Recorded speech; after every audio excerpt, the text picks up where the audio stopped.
Good morning and welcome to Sunday Morning Coffee with Keto Simple. This stream will be starting soon, so grab your coffee, get comfortable, and settle in. We're building a strong and supportive community, so say hello in the chat, ask questions, and feel free to use super chats. Thank you for being here and being a part of this journey. Let's keep it positive and respectful as we connect and grow together. I can't wait to get started.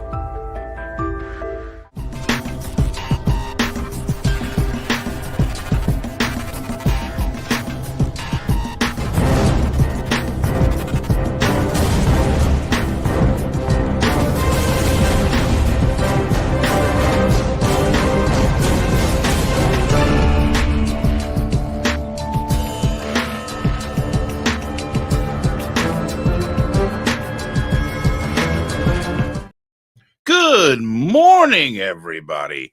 Happy Sunday. My name is Dustin. Thank you all so very much for clicking on this, being here early in the morning. Some of you more than 15 minutes early, just holding it down, waiting for it to start. It means a lot to me. It truly does. But I must admit today, I come here with a heavy heart. I may have lost my red Buc-ee's cup. Took it with me to work yesterday, and I think I forgot it in the van, so I may not see it again. But I have this cup today, and it has coffee in it, and I'm excited about that. I do love coffee. Hopefully, I'll be able to find my cup.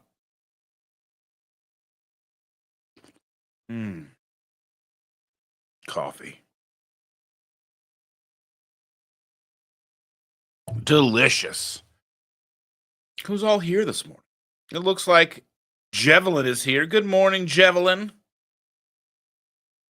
United Carnivore is here. Good morning. Greetings from Tampa Bay. Matt Franklin bringing that Disney magic this morning. Thank you so much, sir, for being here. Truly appreciate you. Carnivore KK is in the house. Good morning. Happy Sunday, everybody. Brian Doyle's in the house. Good morning, sir. How are you doing? Andy, I saw some of your live yesterday. It looked pretty good. I don't know what was going on, but you were talking about stuff, but I could see you and hear you just fine. So just keep doing it. Just keep swimming. Amy's in the house. Good morning, Amy. Sean Bradley's in the house. Good morning. He says that the intro makes me really want to get here on time. Oh my goodness. It makes it seem like I'm more fancy than I really am. It's like fancy and then there's me. What are you going to do? Good morning. Thank you for being here. First live. Finally made a live. Fantastic. Dinette, thank you so much for being here. I truly appreciate you.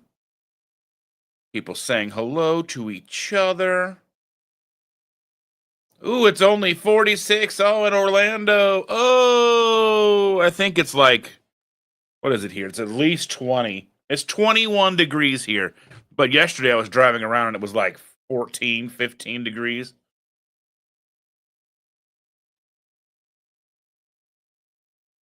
Waiting on the snow to underwhelm us. Yeah, we haven't had any snow yet, thankfully.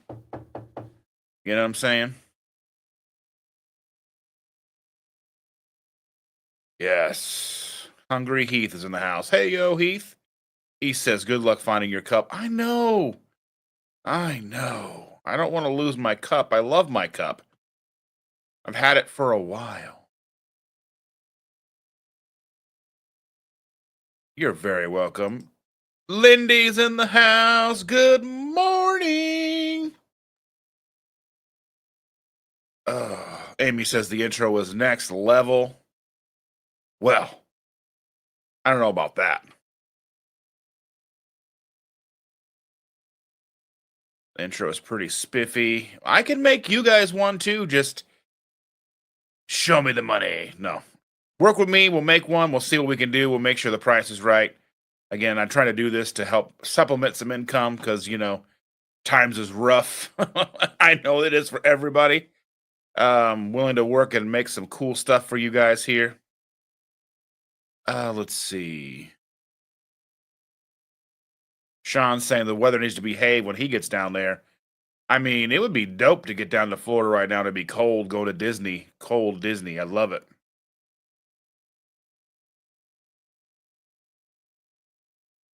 Brian says it feels like 3 degrees where he is. Ugh.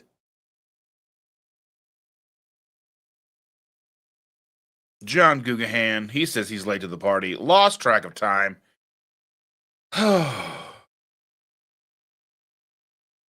Yeah, we're right there with you, Amy. He says it's 69 degrees in Texas.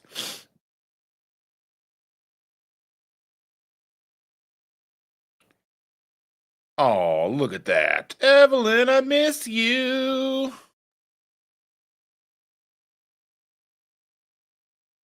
Dinette saying that it's 19 feels like 6. Well, that's super rude.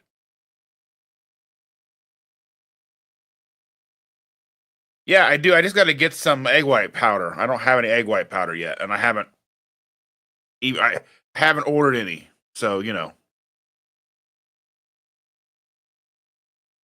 but I need to make a video. See if Ash is telling the truth. I think she'd be sandbagging. I think she'd be, you know, you know what I'm saying? It's her husband and all, you know what I mean? She's got to be extra positive. I know how things work. Oh, they're great. Bonita's in the house. Good morning.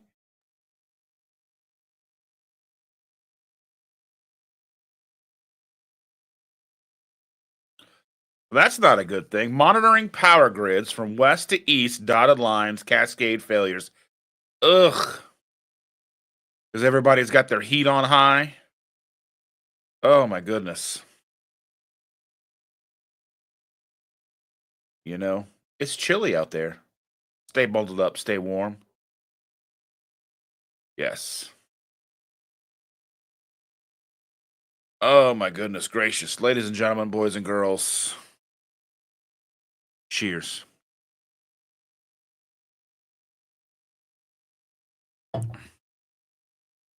As of like 6 a.m., we didn't have any snow because I went out and pulled the car out. I go out and I start the car. I pull it out of the garage, get the heated seats going, get the heat going really good in the car for her. Then I go and I bring everything out to the car, her coffee, her water, her lunch, and then we get her in the car and get her off to work. And we have no snow. For some reason, we have these trees in our yard and they have these berries on them and they defy physics because I don't know how they're still soft and squishy when it's like 15 degrees outside because they fall onto my car and they make a mess. They're in the driveway and they make a mess. Ugh. I hate them. They get tracked everywhere. They make our floors sticky. I got to keep up and I don't want to deal with it. It's dumb. And they stink in the springtime. I don't know. There's like no benefit to the trees outside of their huge. We've had to cut limbs off a bunch. Yeah. Carl's in the house. Good morning, Carl. He says, "Well, good morning, boys and girls. Sitting here with Danny Beach's dog on my lap, keeping me warm." Well, what do you know about that? Where is Danny Beach? Where is he?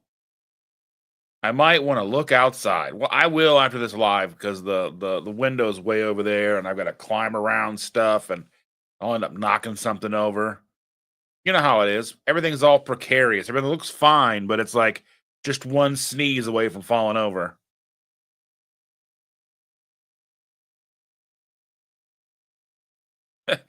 Carl, what did you do this time to assert your ownership of Danny? Oh, oh my goodness.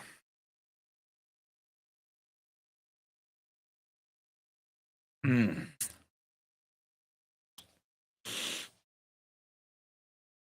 Oh, cold. I've got a hoodie on in my office. So, How has 2025 treated you all so far? Thus far, I should say. We're only a measly, what, 5 days in? Yes, it's January the 5th. We are the fifth day into the new year, 360 days to go. I can math. How about you?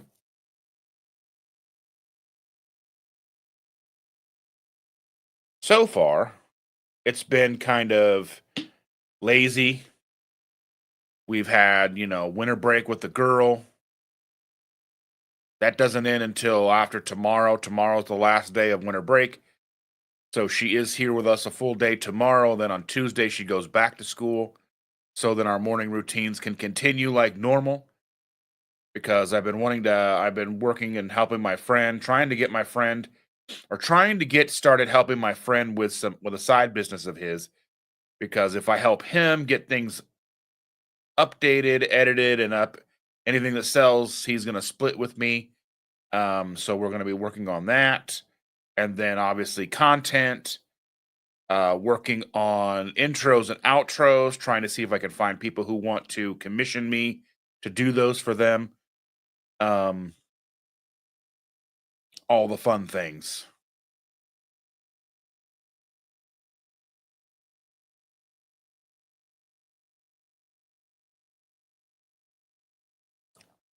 Ah, so thirsty today.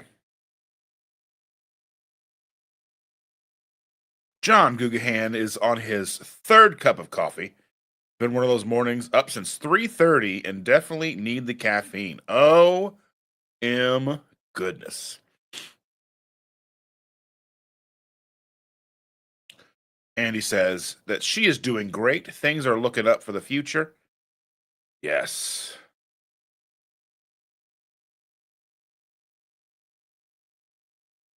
She said she wears sweats and a hoodie to bed because it gets really cold. So Chandra has this heated blanket. It's a king size heated blanket in our king size bed. Do you know how much of that heated blanket gets on me?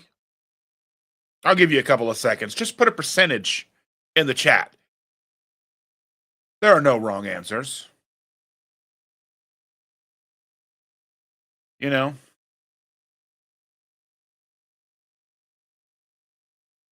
Lindy says that it's been busy, but tomorrow is back to reality, back to life, back to reality. Uncle Big Guy says, "Howdy, y'all. Good morning. We have snow. You're in Kansas. I hope we don't get a bunch."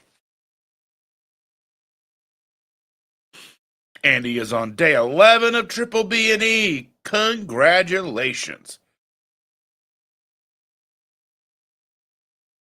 So far, he says 2025, same pink poo, different day. Well, at least it's pink, right?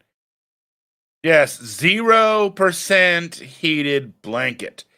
Now, the only reprieve that I get is if when I get up in the middle of the night to go potty, I take my blanket and I throw it over her for a little bit until I get back. And then when I pull my blanket back over me, it's got a little bit of that heat to it and it helps me fall right back to sleep. But I don't get any of the heated blanket, you know. She doesn't share with me, you know. I have my own king size blanket. She has her king size blanket. I gotta have a heated blanket, but I don't think it would be good for me. I just like being heated. To be honestly though, I do like being heated blanket adjacent.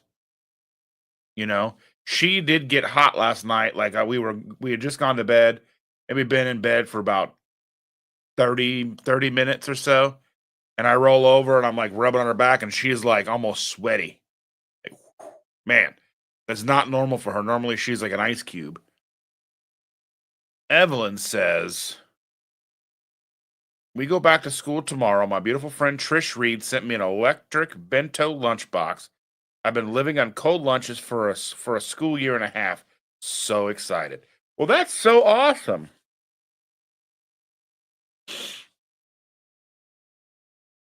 Well, I am congratulations. I'm excited for you and your warm bento box.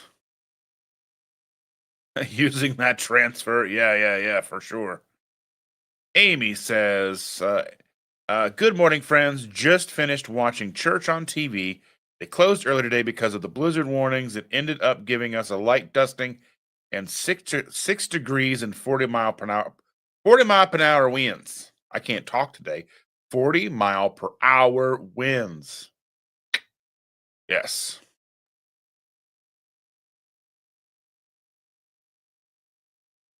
Cindy's in the house. Good morning, Cindy.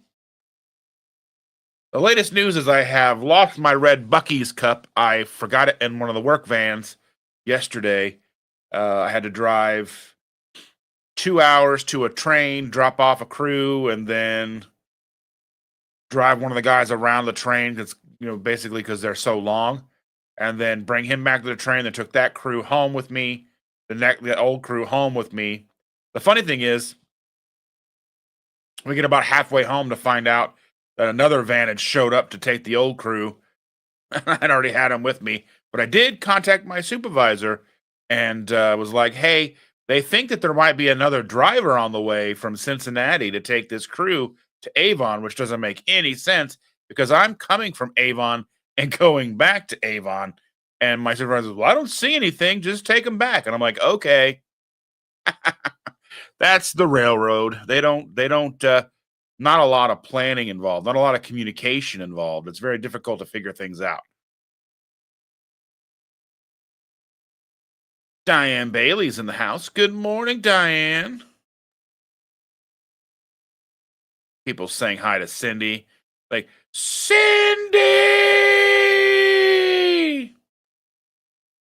Yo, Adrian! Yes.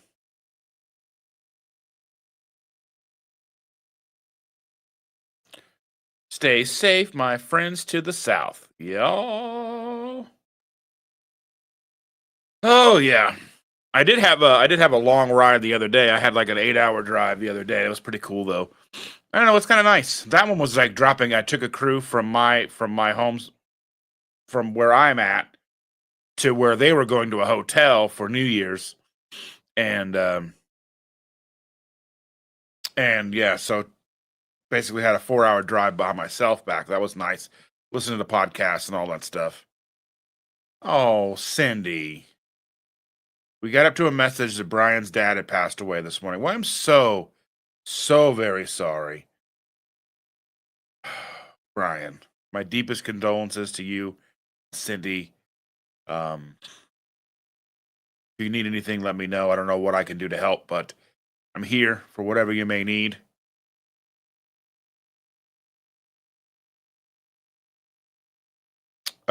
He says so much energy to be so early in the morning. You know, I've got to come. I got to bring the ruckus. Wu Tang forever. Yes. Got to get that cream.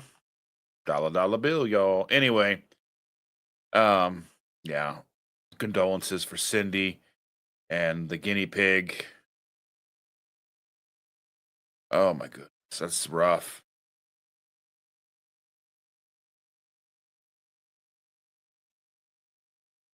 Make sure to give Brian a nice tight big squeeze from me. Tell him that we love him, that we're with him, even from a distance.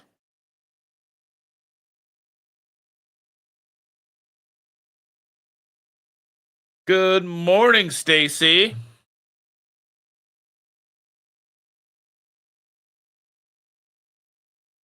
Oh,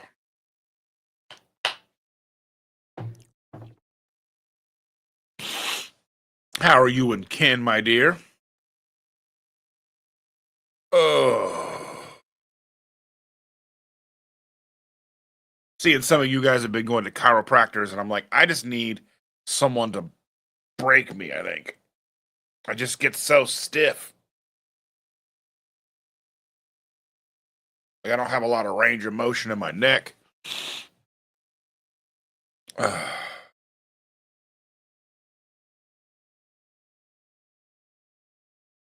Yeah, Heath is asking Cindy if she or if he if Stacy was able to get the RSVP to work.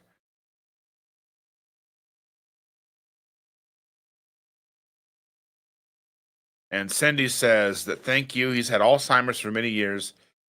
Uh, knew no one. Just stopped eating from looking great last Sunday to this so quickly. Well, oh my goodness, I'm so sorry.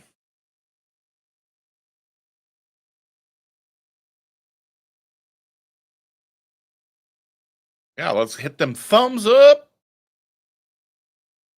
Oh, heck, today. Yeah. Good morning, Patricia. Thank you for joining us. Oh my goodness.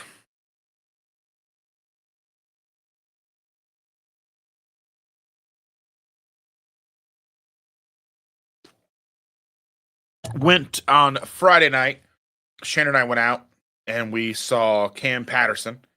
And he tours with his dad and David Jolly and another the opener. I can't remember his name.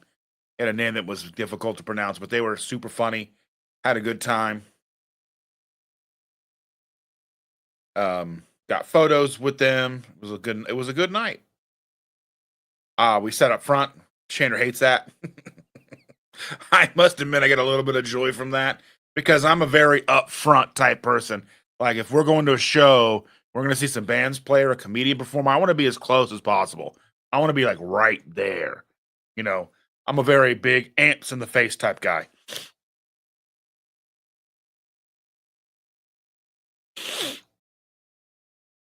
But it was nice, and she got. We went out on New Year's Eve. We did talk about that a little bit on our Tuesday live on Thursday. We'll be back to our regularly scheduled Tuesday night lives on Tuesday. Um, but yeah, it was like just nice getting her out because everything falls on the weekends and she works every single weekend. And I know that impacts us in this community because all the meetups are on the weekends and everyone's like, "Where's Chandra? Where's Chandra?" Well, she feels that, and it bugs her. But at this point, I mean, the money's too good, and it was more difficult when we had kids and they had all like the rugby and they had school things and everything, and you had to be available on the weekends, and she would still have to work some weekends, but it was so difficult for her to have time off on the weekends as well. But it just pays better. Um, I mean, realistically, she gets to work 2 days a week most weeks. Well, she picks up a day anyway, but she only has to work 2 days a week, and we can really live. So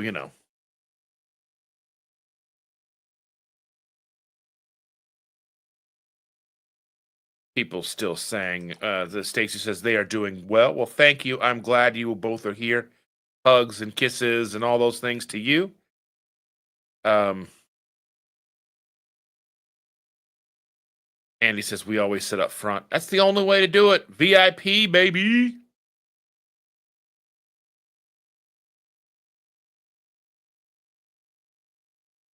Rick says it's a refreshing, cool morning. Watch out for fallen iguanas. And he says, um, Heath says, I feel the pain. I have to work every Saturday. Well, I'm sorry for that, my friend. Dinette is asking, when is the next live with Chris and um, Victor? The Keto Crusade. We don't have a date locked down yet. I've already started working on. I've already sent them um like a brief, basically like a brief outline of what we may want to discuss and what the topics might be, and they will look that over and add things, and then we'll solidify a date. I would imagine it's probably going to be closer to the end of the month. So as soon as I know, you guys will know, and we'll get it set up, and it will be out and about, and we'll put it on all of our channels, and you will know. I imagine that Chris and Ash will be in here sometime today. Victor may join us today sometime in the chats. Um, yeah. So everybody's had a lot of things going on with the holidays, and we will get a date solidified. Good morning, Karen. Yeah, I mean it's fine. I forget people's names all the time. There's too many people to keep everybody's names on lockdown. I have a list somewhat, and it's just kind of difficult. So yeah.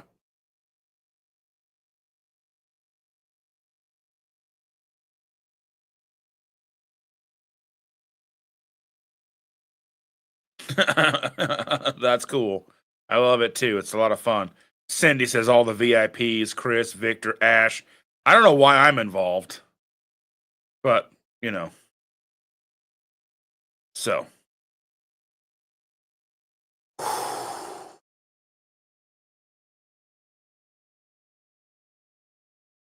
Oh, delicious coffee. I love you so.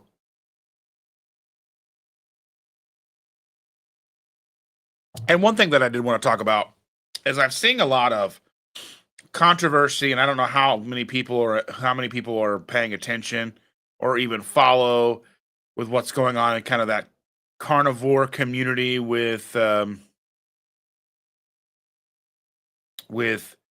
everything going on and people being upset and people saying, basically if you don't have perfection, you don't have anything, and like that's that's a little strong for me. And I don't like, putting people on blast or anything like that, but like I understand the health ramifications that people see when we're dealing with our community and people that, if either you're going down the right path or you're going down the wrong path, and we got to do everything we can to keep you from going down the wrong path. But I kind of see like, while I understand that we want people to do the best that they can for themselves, we also can't like micromanage them or make them feel bad about themselves if they do make a mistake, because at the end of the day, we're all humans and we have to look at the small wins. That's why, one of the things that I will basically talk about to the ends of the earth until my face is blue is consistency. Consistency is always going to be, to me, something more obtainable than perfection, because we know that none of us are perfect. None of us can reach perfection. And some people out there, they're basically saying, along the lines that if, you're not, if you, how can you not, ask for perfection? Because I think once you start asking for perfection, you start expecting perfection, then there's going to be a lot of disappointment breeding and growing, and it festers. If I'm somebody following along with somebody who expects perfection out of me, therefore I expect perfection out of myself, and I can't live up to that perfection, then I have self-doubt, then I have, you know, disappointment. And that, just like I said, it festers, it grows. And then what happens? People give up. If you think you're less than, if you think you're not worthy, you're more likely to give up. That's why, for me, I think focusing on consistency is so much better, because in a month, say 30 days, 2 meals a day, 60 total meals, you mess up on 2 meals, you're 58 out of 60. That's pretty damn consistent,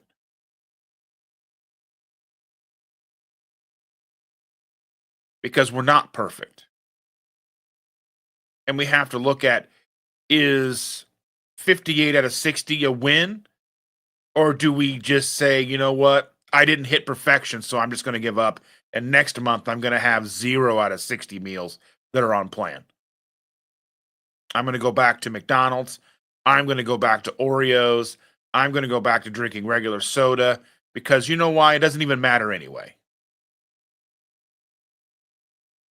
Or do we really focus on the consistency, and we're not too worried if somebody's perfect with their carnivore, or they're If somebody's doing carnivore or lion diet because they're trying to fix something like an autoimmune issue, yeah, then I mean, you need to be really focusing on being as clean and perfect as you can. But again, it still comes down to consistency. I just don't like the growing aspect of our community that does preach perfection. And if you're not perfect carnivore, then what are you even doing, bro? That's never going to be me. And I'm also not here trying to provide excuses. Because if you can hit 60 out of 60, awesome. Let's flippin' go. And if you can do that a few months in a row, awesome. But I just want people to know that that's not what I expect out of people. I never expect perfection. I expect the best you can do with what you have. Because again, one of the most important things to remember is there's almost 8 billion people on this planet. How many are sick? How many are overweight? How many people don't even realize they have diabetes? How do we help those people? How do we help the most people? Not, or we don't do it by being dicks. We don't do it by being smug. We don't do it by thinking we're better than them. Well, you know what? I'm carnivore or I'm keto and they're just on the sad diet. They don't even care about themselves. But we have to remember that how we eat is a product of everything we've been sold for almost the last 100 years. Every TV commercial, every medication commercial, every advertisement in the newspaper, magazines, everything's trying to sell us the wrong path. The coupons that come in the mail. You get these big giant books of coupons for McDonald's and Arby's and all these fast food places. Even with like the Kroger, we get Kroger coupons or we get Meyer coupons. And typically they try to send you coupons for things you're already buying, but they do tend to slip something in there from time to time and well maybe they'll catch you and have you buy something new.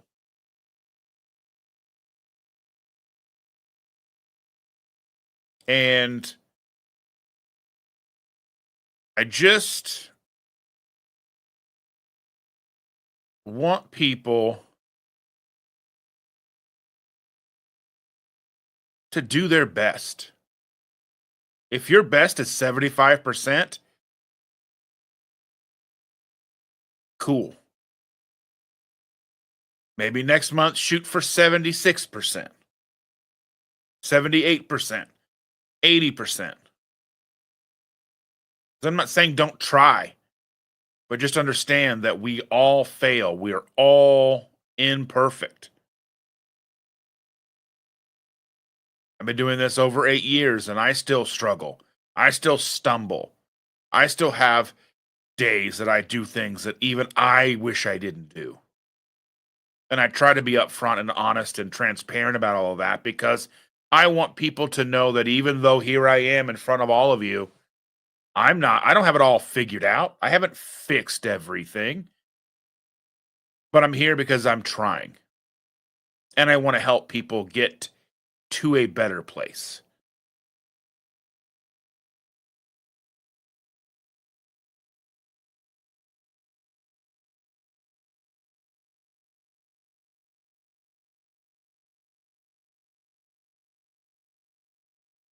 Let's see, where did I leave off here? Brian's in the house.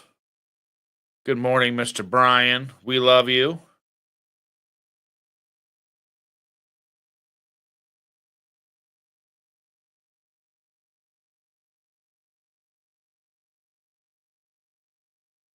I bring the awesome beard.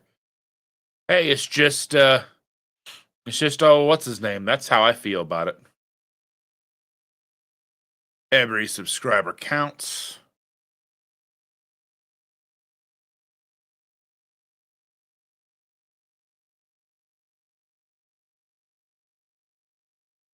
And one of the things to remember is subscriber counts, even if they're not moving, they're not stagnant. You can dig into the analytics and you can find how many people over the course of time have subscribed and unsubscribed. And you can't take that as somebody unsubscribed to my channel. It's how many like accounts were deactivated, how many people were unsubscribed, because if you do subscribe to a channel and you don't interact, you don't watch the videos, you don't do anything after you subscribe, then sometimes YouTube will unsubscribe you. Thinks you just hit the button incorrectly or whatever, right? No big deal. You know.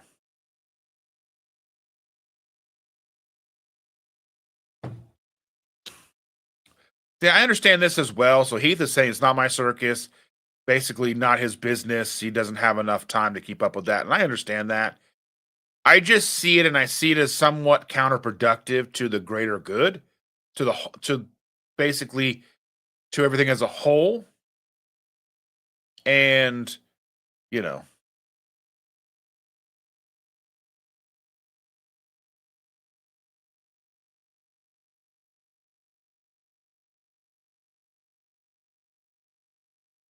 let's see, yeah. Wendy agrees with me.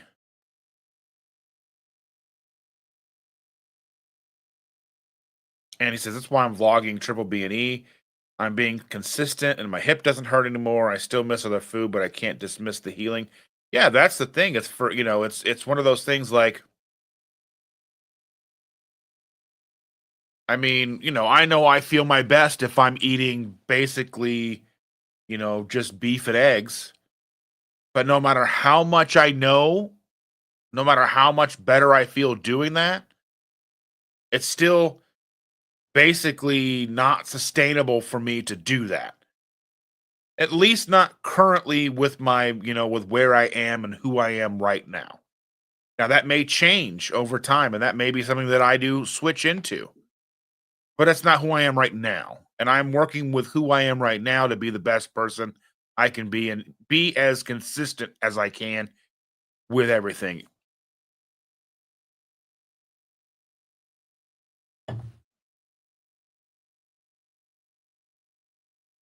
Karen says that she is not a perfect carnivore. I have never been perfect carnivore. Evelyn is posting in people's channels. If she missed you, let her know and we'll get that rectified, or one of our lovely, lovely moderators can help out with that. And Carl says, to quote Chris Cook in Nashville, are you trying to help people or are you just trying to be a douche? 1000%.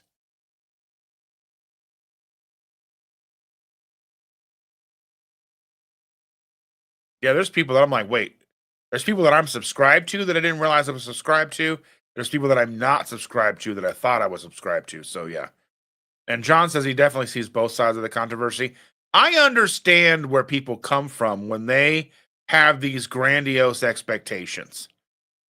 They have it that they're trying to save things as well. They're trying to do the best that they can.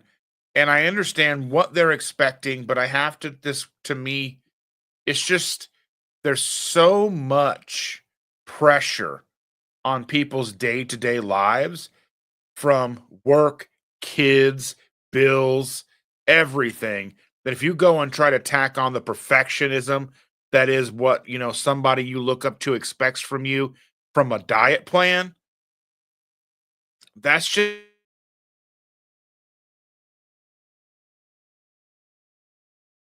think we can. I'm sure of it. But at the same time, we have to be understanding that some people, a lot of people, just it's just not feasible for perfection. And I'm not saying that you shouldn't strive for it, because we should try to be better every month than we were the last month. We should be better tomorrow than we are today, better today than we were yesterday. Whether that's a quarter of a percent, half a percent, 1%, 10%, whatever it may be, we should be striving for better, just not perfection. I just think we're setting ourselves up too much for disappointment, too much the ability just to walk away if we don't get it right. And I think with everybody who's trying, we need to have a lot more grace than we do. I just see so many people, and I know that the internet is going to internet, right? I understand that these groups and these pages and all these things where people come in and ask questions and people jump all over them, it's probably not going to change, and you kind of have to be a little understanding with what you're dealing with in the comment section. If somebody's jumping on you, then just don't worry about them. They're not really trying to help you. They're just trying to be right, and that shouldn't be something that bothers you. It should be something to be expected at this point. Because, even Chris and I have talked about it, and various other people and I have talked about when we started our journeys, we would be so excited to find a new product or something new to us. I remember I found and we've seen them at the grocery store, in the popcorn aisle, like the little shakers of the flavorings, like cheddar cheese, nacho cheese, sour cream and onion, buffalo, whatever. Right? There's all these little sprinkle powders that go on popcorn. They even have them at the movie theaters. They have like the white cheddar and all that stuff. They're like salt and flavor and a lot of maltodextrin. But I didn't know what maltodextrin was at the time. I'm just starting out, and I'm excited. I'm like, "Ooh, I've been putting this on my plain pork rinds, and it's awesome. I'm getting nacho cheese pork rinds, and they're delicious. Sour cream and onion pork rinds, and they're delicious." And someone's like, "That's all maltodextrin." I'm like, "I don't even know what that is," and you're yelling at me about something I don't even know what it is. Where someone coming in and just explaining what it is, well, there's an ingredient there called maltodextrin, and we know about maltodextrin more so now than ever before. But we're talking 8 years ago. I didn't know, and that's okay. We have to learn, but I think being educational and being a mentor to somebody is a lot bigger and a lot more challenging than just being a dickbag and and yelling at someone in the comment section. Diane Bailey's got it right. Baby steps. Andy says that it's quite a miracle that she could put her socks on by herself now. 100%. Just the little wins. Celebrating small wins. Oh my goodness.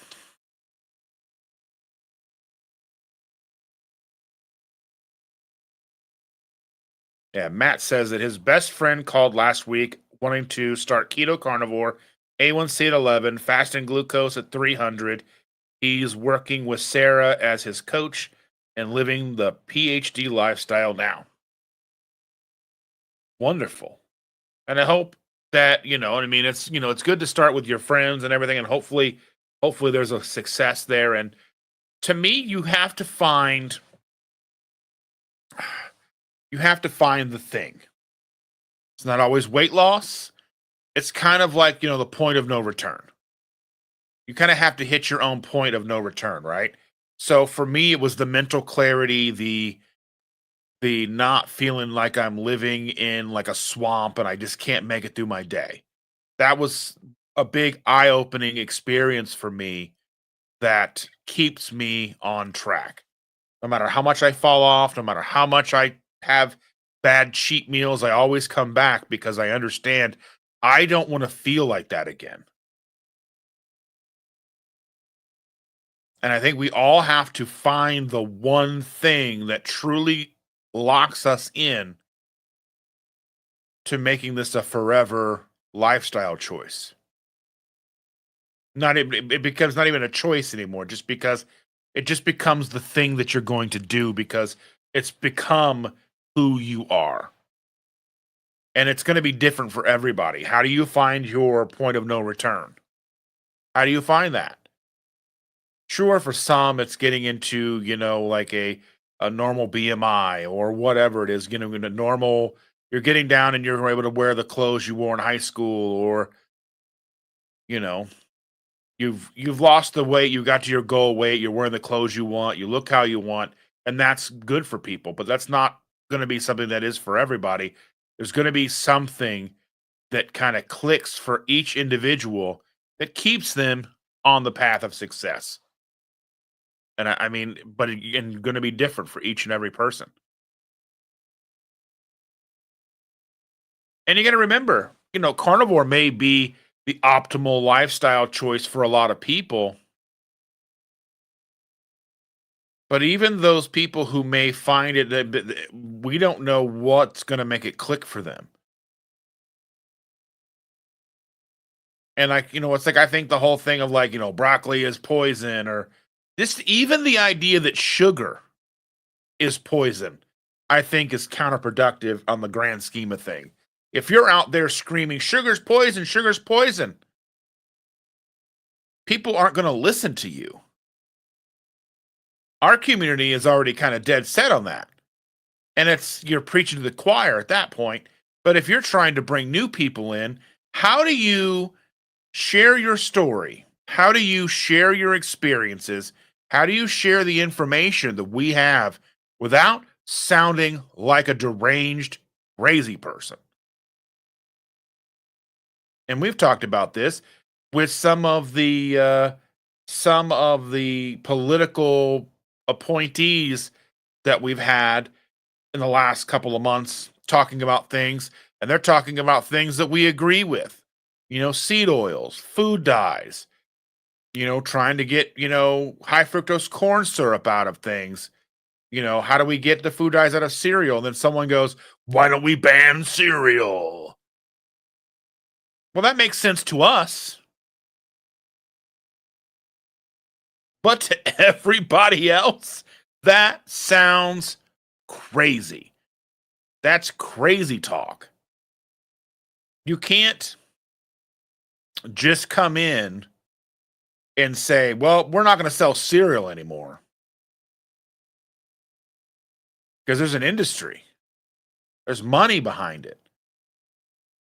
It's got to be a slow type. It's got to be a slow thing that happens with people who decide with their wallets over time. That's how you get things like all the breakfast cereals to be stopped, to be so prevalent. You just don't ban it out of existence. It doesn't work that way. They tried it with alcohol. It didn't work. Prohibition didn't work. The war on drugs didn't work.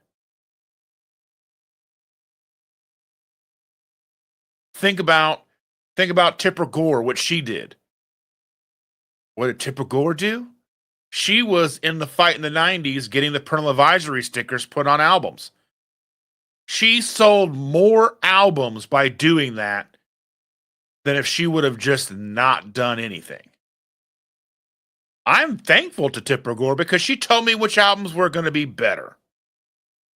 I focused on those parental advisory stickers, and if it didn't have a parental advisory sticker, I probably didn't buy it. So we have to look at our approach. We have to look at how we talk to people, how we broach the subject. That's been something that I've had to learn over the last 8, 9 years. Because if you come too hard in the paint, you sound crazy. And if you sound crazy, people don't listen to you.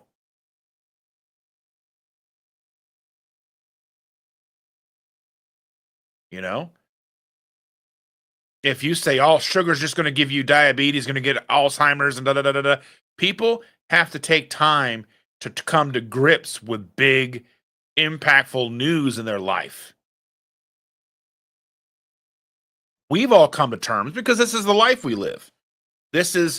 You're here today watching this live, interacting with this live, because you've already come to terms with the fact that too much sugar is bad for you. That doesn't mean sugar is inherently poison. And I'm sure some of you may even be thinking, he's off the mark. And that's okay. I don't think sugar in of itself is poison. I don't even think high fructose corn syrup in of itself is poison. You have a few teaspoons here and there, not a big deal. The body is prepared to handle it.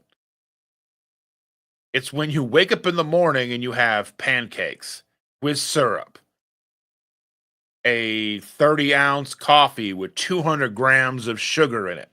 And then you're going to be drinking sodas all day with a candy bar.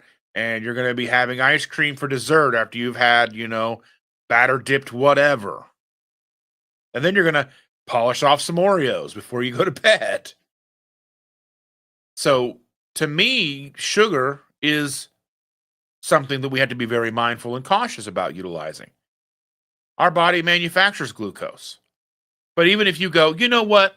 You don't need to eat any sugar ever again because your body makes all the sugar you need. To the average person, you sound crazy. How do we help the most people? By not sounding crazy. And it's hard for people. It's hard because when you're excited, when you're motivated, when something's changed and touched your life, you want to go out and you want to spread that word, but you got to not sound crazy doing it. Or people are just going to roll their eyes at you. How many times have you been in a conversation with somebody, a family member, a coworker, someone you truly care about, knowing they need to change, and you're just going, blah, blah, blah, blah, blah, and they're like, okay, whatever. And then they're like, I got a Big Mac. Yum, yum, yum.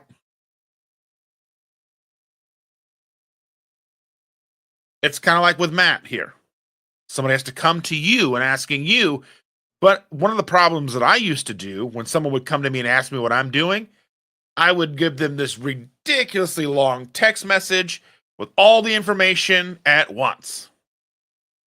And they'd be like, I'm not doing that. Next. So now someone comes to me and they're like, hey, what do you do? I'm like, you know what?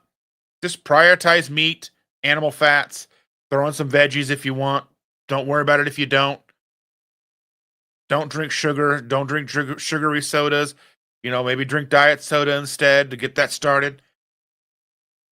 Give them small, realistic expectations or goals of how they can, something they can do this week.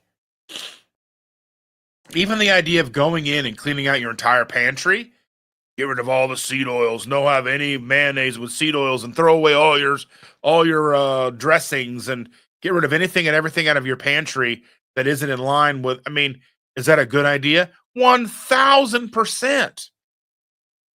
But if somebody's not ready to make that commitment, throwing away $1,000 worth of food isn't going to get them started any better. While it's exactly what I would recommend if you were truly serious about getting started, yes, go through your pantry, go through your fridge, go through all your snack hideouts and get rid of everything. But to somebody who comes to you and they're like, well, I'm not sure if this is for me. What do you recommend? And you're like, throw everything away. Sugar's poison. They're less likely to listen to you. That's all I'm saying. I just think we need to be more relaxed about it, because the more people we get interested, the better. The more people that are coming to us asking us, well, what are you doing? The better. And if you can give them a way to get started that isn't insanely overly detailed, super duper crazy, they're more likely to take a look and listen and find out for themselves how wonderful this can be.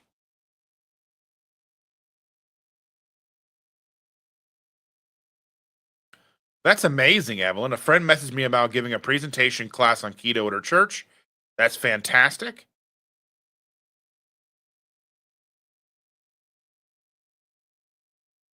I'm super excited to see how that works out for you. And let me know how it goes. And if you need any help, let me know. Let's see.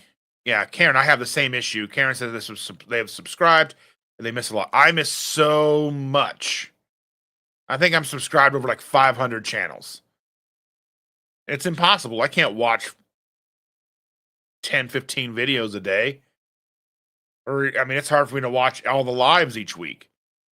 Freeman's in the house. Good day, sir. Glad you're back. Uh, Never have iguana flavor. I figure that.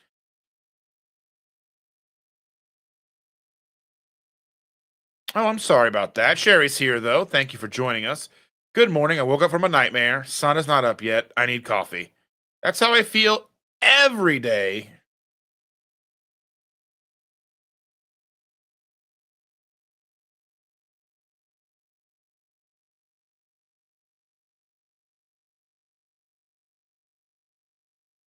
Let's see.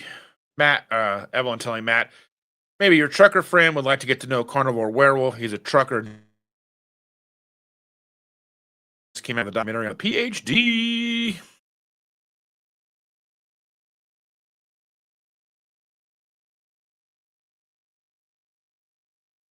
Okay, we've got that. We got that looking good.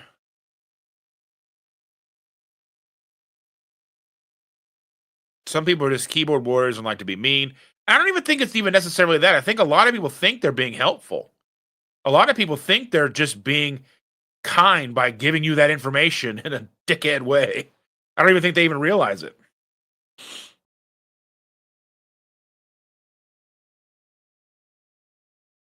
John's going to church. Have a good Sunday. Be safe. Be careful. Oh, let's see. Fasting in the middle of a forest for 40 days is here. Good morning. Good morning, everyone. Just woke up listening at 2:0 speed. First to catch up, then we'll read comments afterwards. Fantastic. Thank you for being here. I sound like a chickmunk.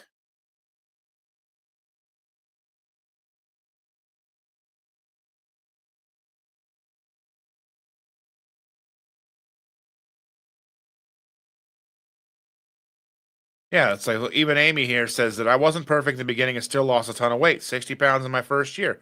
I was so stressed out in the beginning of it that I didn't cheat or do anything for like the first 3 months. And then when we did, we found some like no sugar added ice cream, had like our first kind of experience with that. I didn't drink soda. Well, to be fair, I didn't like the taste of soda, like diet soda. And it wasn't until much later that I had like a diet soda that tasted like real soda that I kind of was like, okay, maybe I can do diet soda now. That's probably a mistake. I shouldn't have done that, but here we are.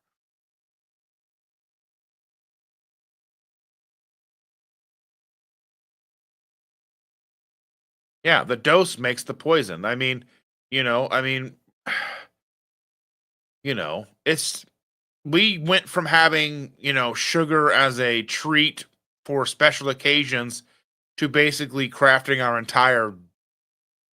entire lifestyles around it. That's insane. But it was a slow transition. We went from having a soda, on Friday nights with your friends, you know, at the burger place to drinking soda all day, every day, having cases and cases and cases of soda in your house, drinking it nonstop. And, there's just so much that's changed, but it's been a slow change. The slow elimination of meat from our diet, slow elimination of healthier high fat, high cholesterol foods from our diet because we were told that salt and cholesterol and meat are all bad for us and we need to be eating more and more grains, more sugars, less fat. But it's been a gradual thing and it's not going to change back overnight because once you get somebody set in their ways and see, it's a lot, it's almost impossible to tell somebody that you know that they've been lied to for them to accept it. Very difficult. It's much easier to lie to them and get them to do something than it is for them to realize that you've done it to them, especially on the mass scale.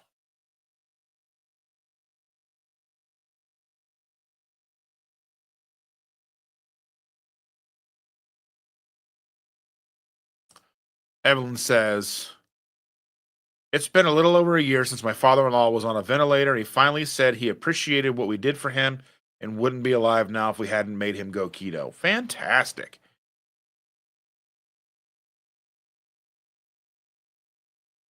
I'm already so sweet. I don't need more sugar in my food. I hear you, Keith. Keith. Keith. Reith. Reith Witherspoon. It's like talking to teenagers. They just roll their eyes and walk away. 1000%. Got to give them the elevator speech. Short, sweet, to the point, and only a couple of minutes, just enough to pique their interest. Yeah, it's just you got to give them enough to maybe get them started, to feel enough better enough to dig deeper. But if you overwhelm them with information, they're not going to stick to it. It's like, you got to take out the seed oils and you've got to do this and you can't have any more sugar and you've got to like, you've got to have, you've got to put up a shrine to Dr. Barry and you know what I mean? It's just one of those things like, you know what I mean? And Dr. Barry's an amazing person and we're all here in this together. But at the same time, it's like, you know, you just got to start small and work up to it. Becky's here. Good morning, Becky.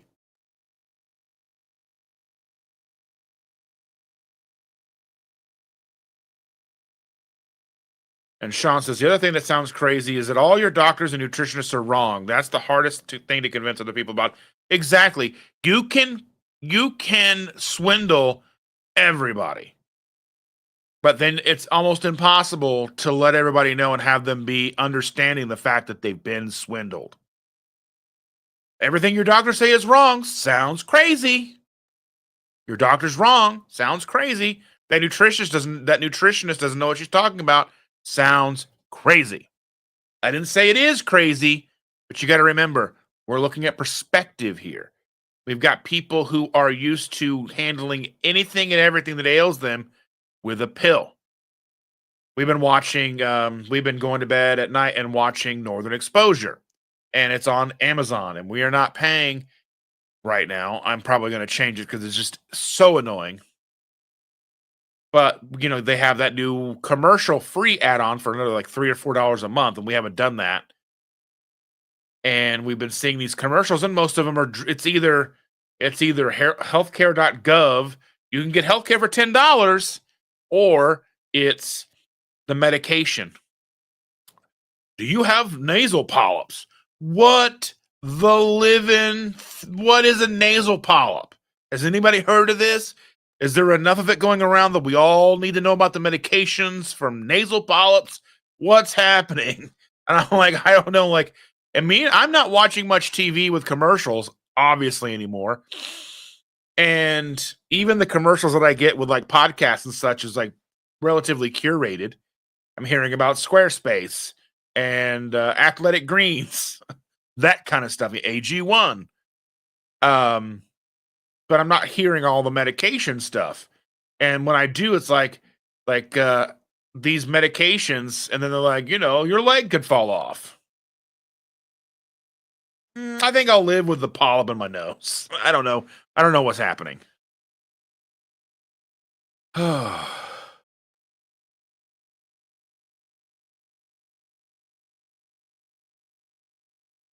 Trisha's here. Good morning, Trisha. The passion has to be thought of back or you lose your audience. I mean, yeah, that's one of those things. Like, you can't sound crazy. I have passion. I have the will to do this, and I do it every week. I sit here for 2-3 hours every week talking to you wonderful people. But I do so hopefully that we will garner a bigger audience. We can kind of put out the common sense aspect of it. And if common sense was so common, we'd all have it, right? Yes. But the idea that, the sky is not falling, we are getting sicker and sicker 100%, but we're not going to fix it by causing people to scream and run around in circles like chickens with their heads cut off. We have to be realistic.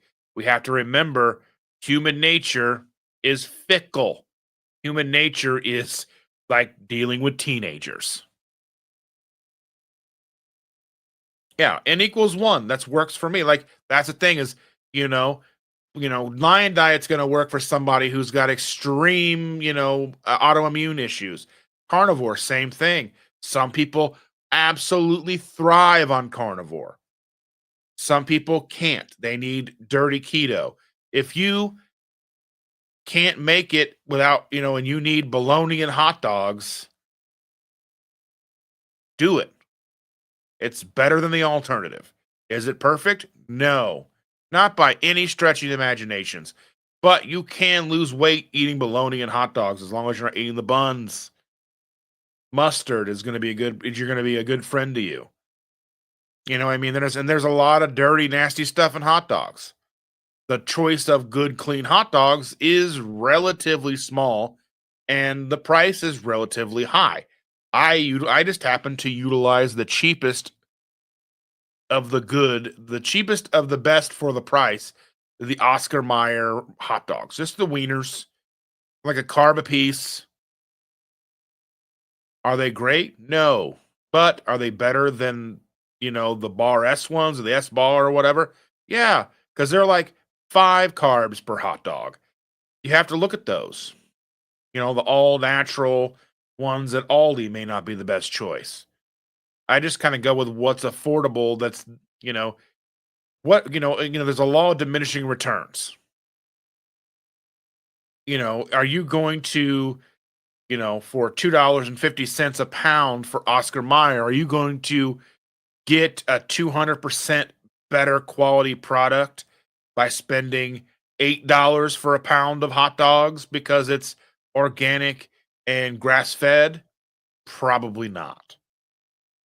And going with the best that you can afford also doesn't sound crazy.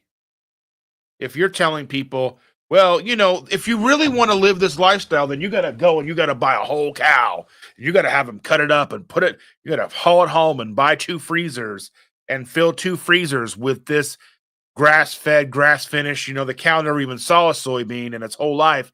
And, I mean, it's just, is grass fed, grass finished, locally grown or locally sourced, from a nice farmer, regenerative farm going to be the best meat? Yes. But is that simply out of reach for most people? Also, yes. I mean, you have to do some serious planning to get to the point where you can afford to spend $2,000 or whatever it is on a cow or enough meat for 6 months or whatever it is. Are you probably going to save money? Probably. But a lot of people live paycheck to paycheck and don't have the resources to go and buy a year's worth of meat at once. And then there's the timing aspect of it. Then you have to remember to thaw out that meat, and then you have to most people go to the grocery store multiple times a week. I'm guilty of this too. We're busy. We have to go and get something, I have freezers full of stuff, but it's still sometimes more convenient and easier to go to the grocery and buy something I can cook today because I didn't pull out something 3 days ago. Yeah, we're good at rolling our eyes. I have to edit out the stuff in my videos. Oh my goodness. I had to teach myself to get rid of certain verbal tics. I would click my tongue all the time in the early part of my videos. It was just but it drove me nuts. I would go in to edit the videos and I would cut those little noises out.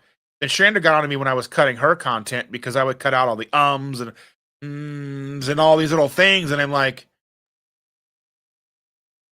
I get it, but you kind of want a smooth video that just kind of flows, and I try to cut out dead space and all these things in my content because if I'm sitting there like, well, and that's not getting you to the point. That's not getting you the information you need. We already talked about there's too many videos for people to keep up, so I try to keep mine as short and sweet as I can. So yeah. Yeah, I was extremely guilty of this for a very long time. I would just data dump them and they'd be like, well, I don't think this is for me. And rightfully so. It's insane. If I try to tell somebody who's thinking about starting today all the things that I've learned in 8 years, 9 years, of course they're going to be like, you are insane. I'm going home. Where's my football?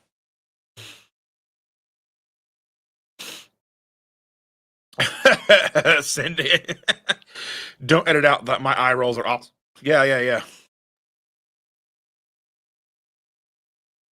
My daughter says that keto is dangerous. I can't deal with her right now because I'd go off and then totally deter her from talking to me about anything.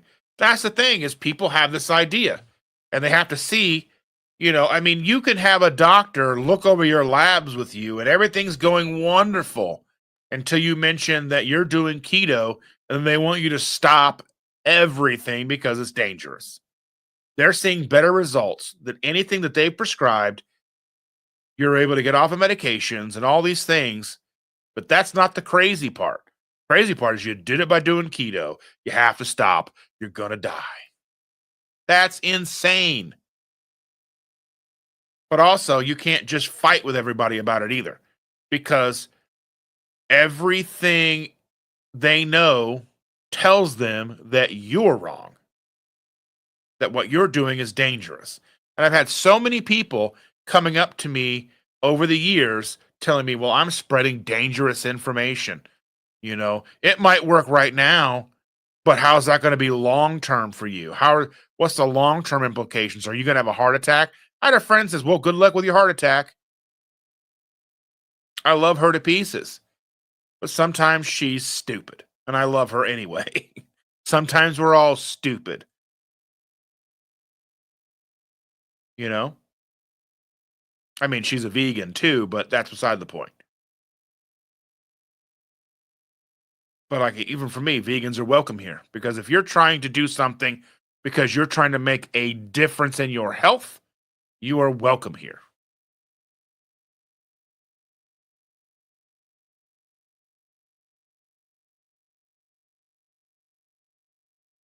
Eye rolls are epic. Yeah, what happened to the diet that is best for you? Yeah, and there's a lot of people out there that you know, I mean, the growing thing that I see now is that carnivore is the perfect diet for everyone. And if you're not doing carnivore, you're making a mistake. And I think that's a mistake because that sounds crazy. Because you can be just fine on keto. Some people do wonderful on like paleo. We can look at someone like Paul Saldino or any of the other people that are like doing that were doing the keto thing and then carnivore, and now they're adding all this fruit and dairy back into their diets. But they're also in exceptional physical condition. They're working out 8 hours a day. They're going to the gym and then they're surfing or they're doing whatever. They're doing way more than the average bear, boo boo. You know, it doesn't matter what's in their picnic basket. You know, Lisa's here. She says, sorry I'm late. No, because it's Sunday and people want to sleep in. And I understand.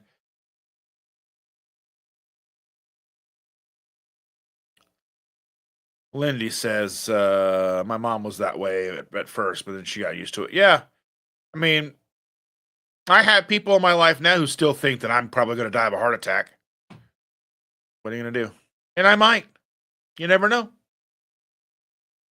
Maritza's here. Good morning, Maritza. Eye rolls for everyone. Yeah.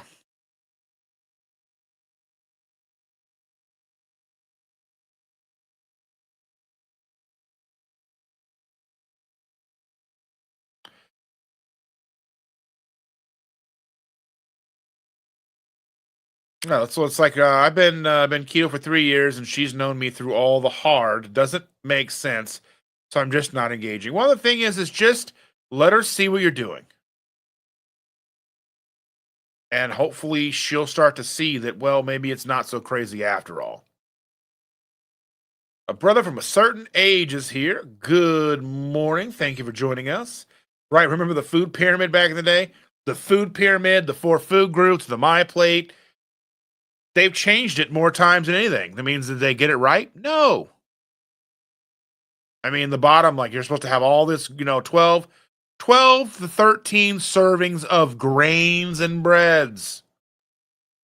How much sugar is that?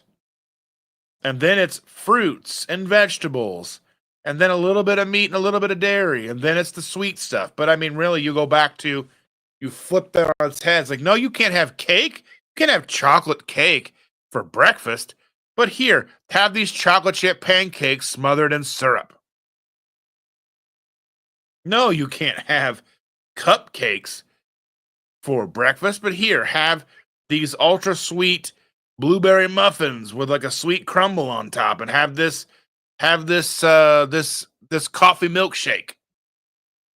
Good morning. The best part of waking up is diabetes in your cup. Well, yeah.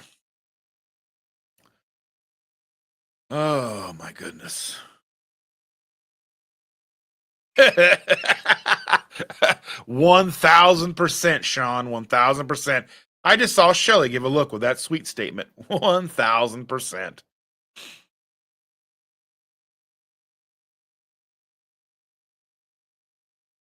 Let's see. I think it is easier for me because I already took things a little differently than most folks.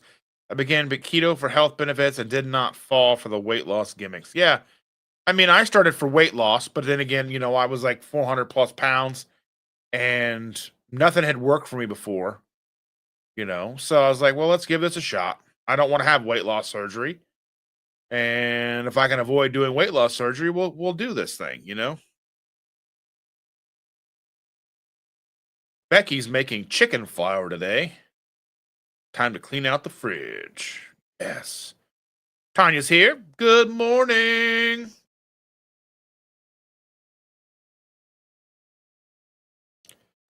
You are doing a fantastic job. He says, Heath, Keith, Steve. You can call me whatever you want. Just don't call me late for dinner. You know what? That's how I feel. I've been called Dustin, Justin, Doug, whatever.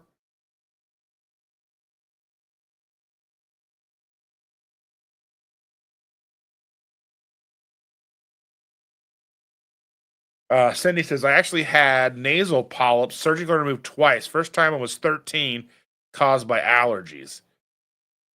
Hmm.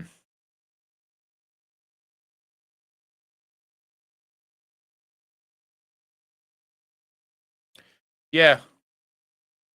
I just never heard of them before. Karen saying, be safe for those who are being impacted by the ice and snow. That's right. Rachel has a lot of good insight on that. Be the lighthouse, not the foghorn. Yeah. Yeah. Yeah. There's some gross stuff that might, you may lose a limb. Like, but for real? Come on.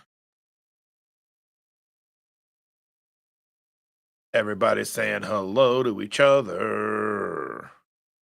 That's the thing, is people don't know what's going to work for them. They come to us looking for us to tell them what they need to do. And I think realistically, kind of like just like the best thing is, find what works for you. Start with meat, eggs, some veggies, maybe some cheese, and play around with it, you know?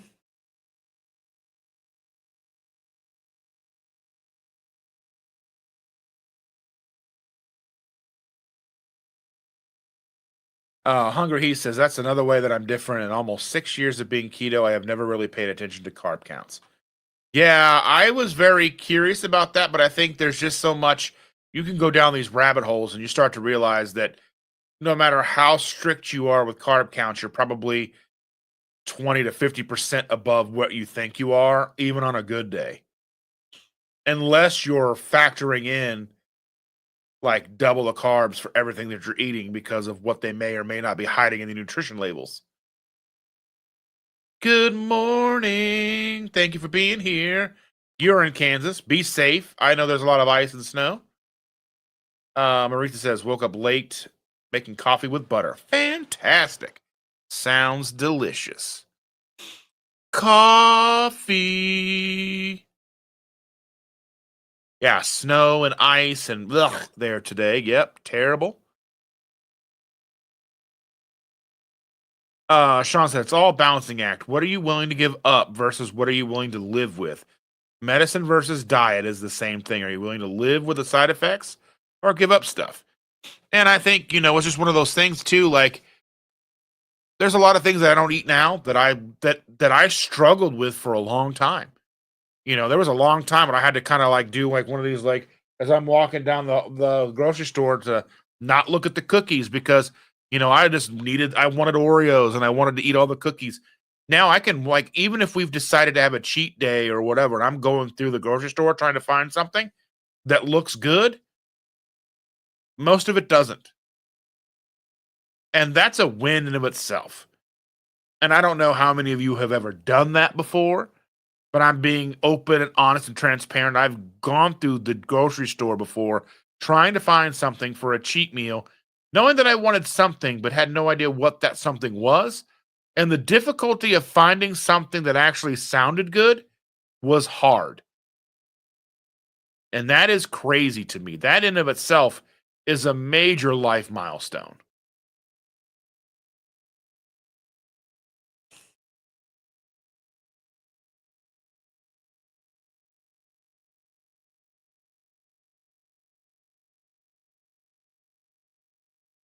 So, to quote Dr. Barry, when you say stuff like that, you reveal your ignorance of human physiology.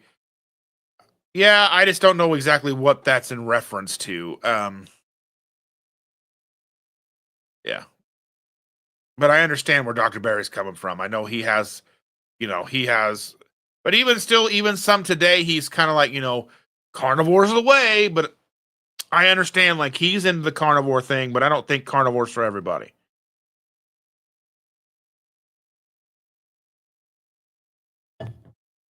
And that's coming from me, and I think carnivore feels the best for me.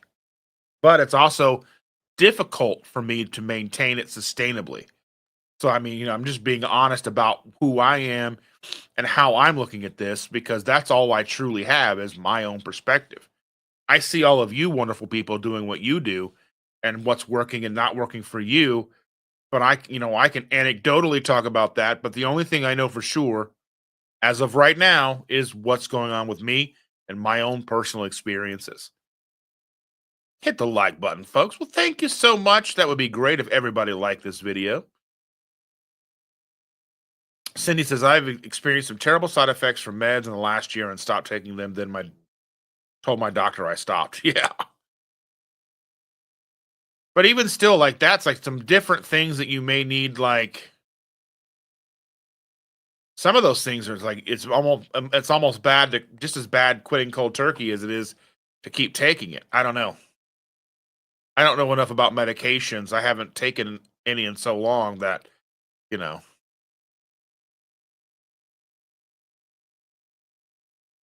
Yeah, I'm seeing a lot of people struggle to stay on carnivore. I mean, even like, there's been a couple of channels out there that are talking about how they're struggling, they're falling off the wagon. And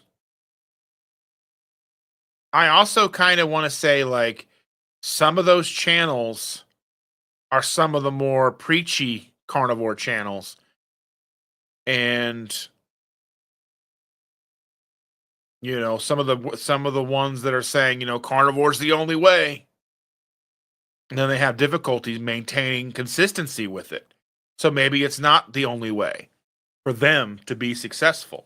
So I just think we have to take stock and look at what everybody goes through, and then we have to find our own path because we can learn from others' mistakes. That's why I try to share my failures along with my successes because something that I do may not work for you that works wonderful for me, but you may get something very important out of something that doesn't work for me, something that doesn't work for you, and you're thinking, I'm the only one. I must be the odd man out. This isn't working for me. No, we're all here. So if we can honestly share our failures as well as our strengths and our successes, then we're gonna get a much clearer picture of where we should go individually. So I'm gonna promise to you to do my best to share my wins, my losses, my successes, my failures, and my shortcomings because I'm not perfect, and I'm okay with that. I just know that I'm always trying to maintain a nice high percentage of consistency and always trying to better myself.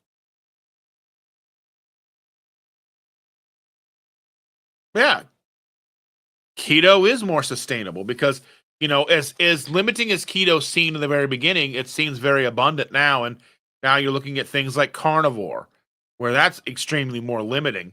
But I think we should be flexible. Like for me, carnivore works a multitude of most of the days out of the week, and then sometimes I want broccoli. Sometimes just really buttered broccoli sounds amazing. Or adding keto chow in, having cream in my coffee, or whatever it is. Whatever it is.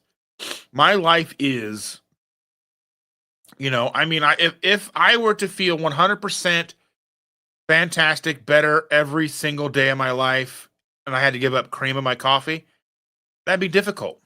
Giving up cream in my coffee is difficult. I've done it for a long time. Usually, for a long time, I did it just because I didn't want to have to continue to remember to bring cream to work.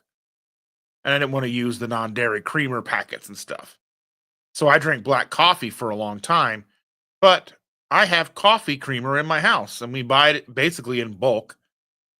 And I love it. Coffee creamer is one of the few things that I do allow myself on a normal basis.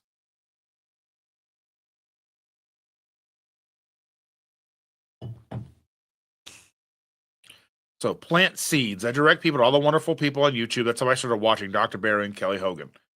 Yeah. And I mean, whether you're watching them or, someone like Goody Beats or, I mean, some of the people that I started with, Goody Beats and what was they're not keto anymore or whatever. They're not even really putting videos out anymore. But keto, can't even think of their name. They were like a husband and wife, and they lived in Atlanta for a long time. Now they live in like Wisconsin or something, or Michigan or something like that on a farm. But anyway, whatever. Two keto dudes. My ex told me once the doctor told him beef will kill you, so he eats no beef. He is dying of cancer and heart disease. Well, I'm very sorry about that, regardless of what's causing it. You don't want to be right at those type of extremes. And Stacy, you're always here with that, like, you know, I have had to adjust Stacy Keto to Stacy Keto 2025 with Dr. Cybus. My health and labs are each different. Yeah. Coffee milkshakes. Any recipes for that? It's really easy. Just go to Starbucks and order like a Frappuccino or whatever.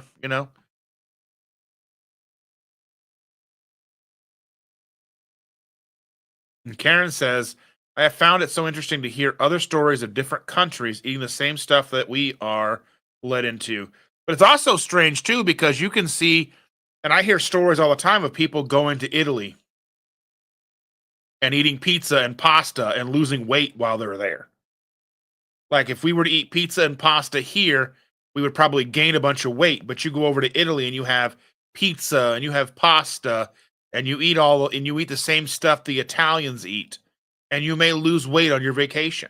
How insane is that? What does that tell you about our food supply? And I'm not saying go and just try to, make the best pizza and pasta you can, because I don't think that's necessarily the answer either. But if you look at cultures that do consume more carbohydrates than others, and they're relatively in better health on the whole than us, then we have to understand that our food supply is far more tainted. Even the cleanest of foods here is probably a little more sus than anywhere else. So we have to do the best we can. And it is exhausting. And I'm not going to lie. Keeping track of food and trying to trying to consistently check labels and check ingredients because companies change them at a moment's notice and don't even tell you. So we have to be always vigilant, and it's exhausting. I mean, the fact that Walmart, their beef on the, their open, plastic covered, fresh beef is beef and natural flavors, but their frozen beef is just beef.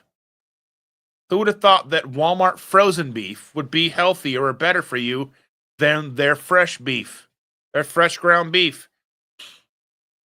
Even their 97 whatever percent fat free stuff. Natural flavors in it. What are they putting in there? It could be just beef broth or whatever, but you have no way of knowing because they have no legal obligation to tell you what's in there. They're probably legally bound to not tell you what's in there. So not only is it not illegal for them to tell you, it's probably more illegal if they were to tell you. And I did release a new video this past week, boys and girls, ladies and gentlemen. If you would please so kindly go and watch the new video. I do talk about nutrition labels and my take on those, as well as information that I have found, things that you need to be mindful of, how the front of the package can differ from the back of the package, all those. It's a little over 300 views. So if you guys would go and watch that, I'd be grateful for you and eternally into your debt, as always. Lindy is driving to church, but still listening until I get there. Well, thank you so much. Be careful. Scott's here. Good morning, friends. I'm going to have a negative 10 degree snow showers to get my ruck in with my dogs this morning. Well, be safe. Don't slip and fall, please. Sean says, anyone else out there have the Immigrant Song by Led Zeppelin in their head now from the land of the ice and snow? Be careful because they'll copyright strike me even if you sing it in your head. That's how Led Zeppelin is. So if you're singing in your head right now, I'm probably going to get a copyright strike.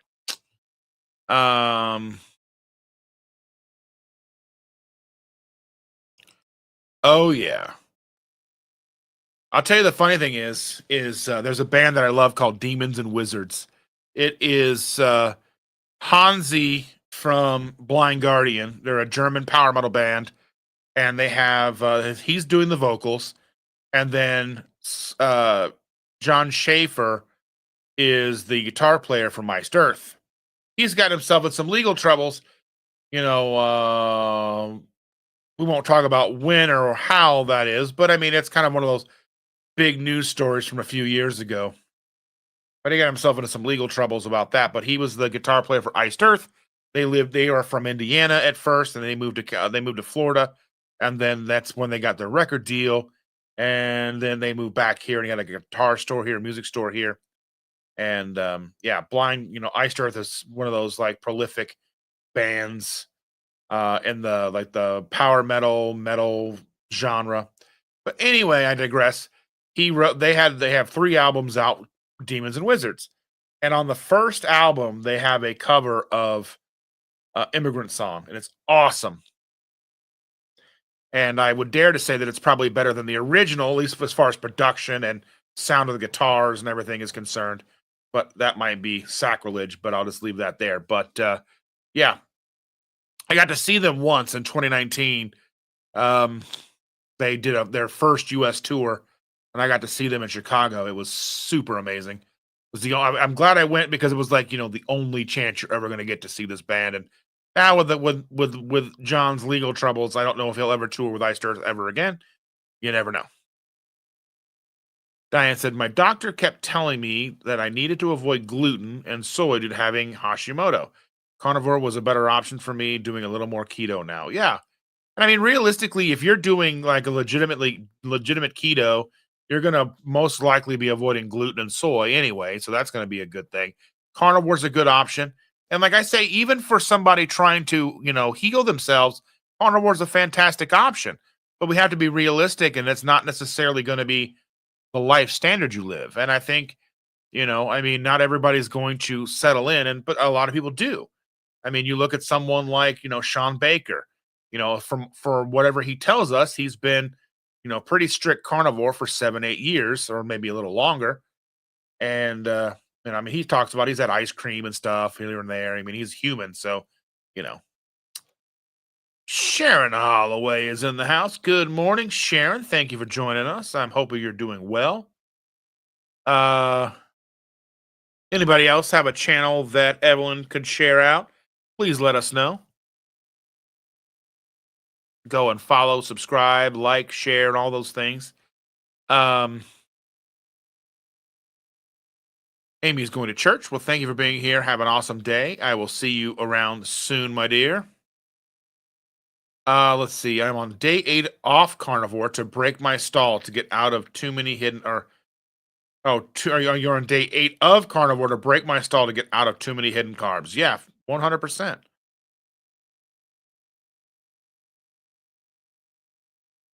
I still drink coffee, so it's not really carnivore. You know what? It's carnivore enough. Because going without coffee is awful.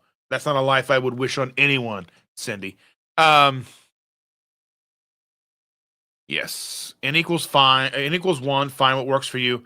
No labels needed. 100%. We just got to find out what's good for us. Yeah, Keto Connect. Yeah. Keto Connect, Goody Beats. Um, and I'm sure there's more channels out there that I'm not thinking. Like I found, even Adam from Keto Couch Potato, he and his wife had the Keto Couch Potatoes, and that was a channel that I was following back in the day. Um, so yeah, yes. Becky started with Keto Connect.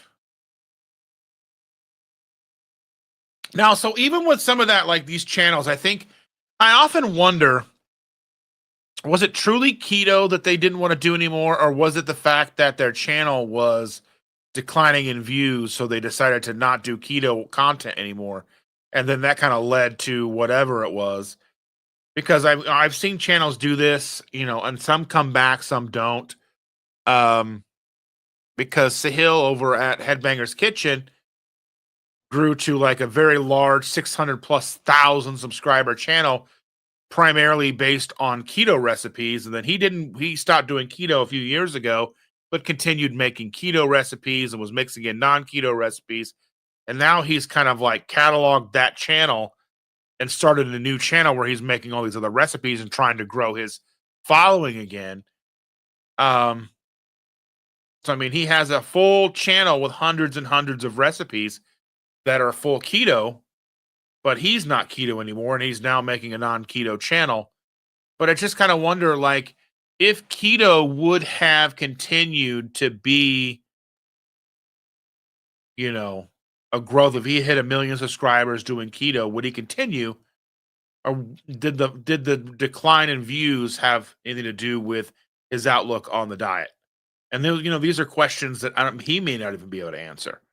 But these are just questions that I have. Like I started this kind of after the keto boom was done. So I mean, and I'm, fighting and crawling and clawing my way trying to get, subscribers and to, grow the channel. And it's not as, we know what growing a channel is and what it entails. But if you're kind of coming in on the tail end, and I say tail end loosely because I think there was a definite keto boom when keto channels were just growing leaps and bounds because everybody was looking for keto channels. And now it's just more people have sort of settled in, and the same thing happened to carnivore channels were growing like weeds. So I'm curious to see if even some of the you know the rising quick moving carnivore channels will eventually start to do the same thing when carnivore starts to decline. Will some of those people that were high and mighty on carnivore, when carnivore starts to slow, and will they transition to what they think the next thing is going to be, or will they hold their ground and continue with the carnivores everything? Well, these are questions that I have, and I know there's been some creators who have just kind of like blown up and then kind of faded away. Will they come back? um I don't know. There's some that have gone that I'm kind of curious to see how they're doing. you know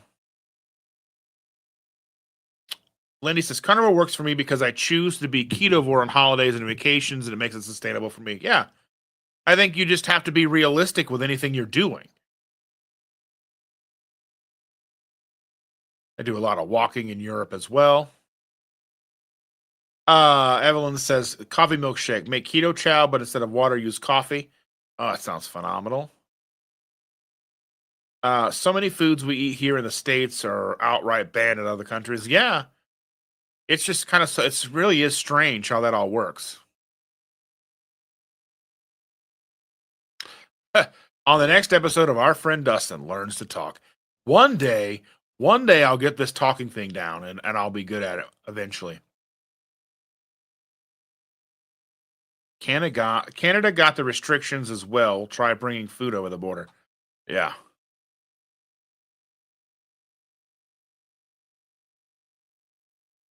I did not know this.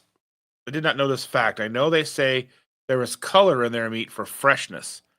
Well, most places that have meat on display, like open face, with the clear saran wrap over it, steaks, they're all colored. They all have some kind of food dye in them. What they're doing, I don't know what they're utilizing the dye, what dye it is, I don't know. But no other, I don't think any other places are saying that they have other things besides meat.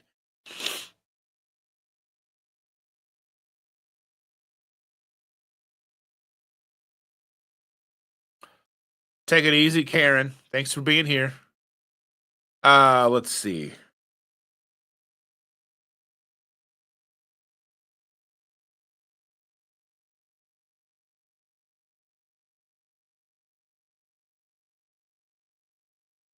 Evelyn or Sean says, Evelyn, that will be the first thing I try when I get off Triple B and E.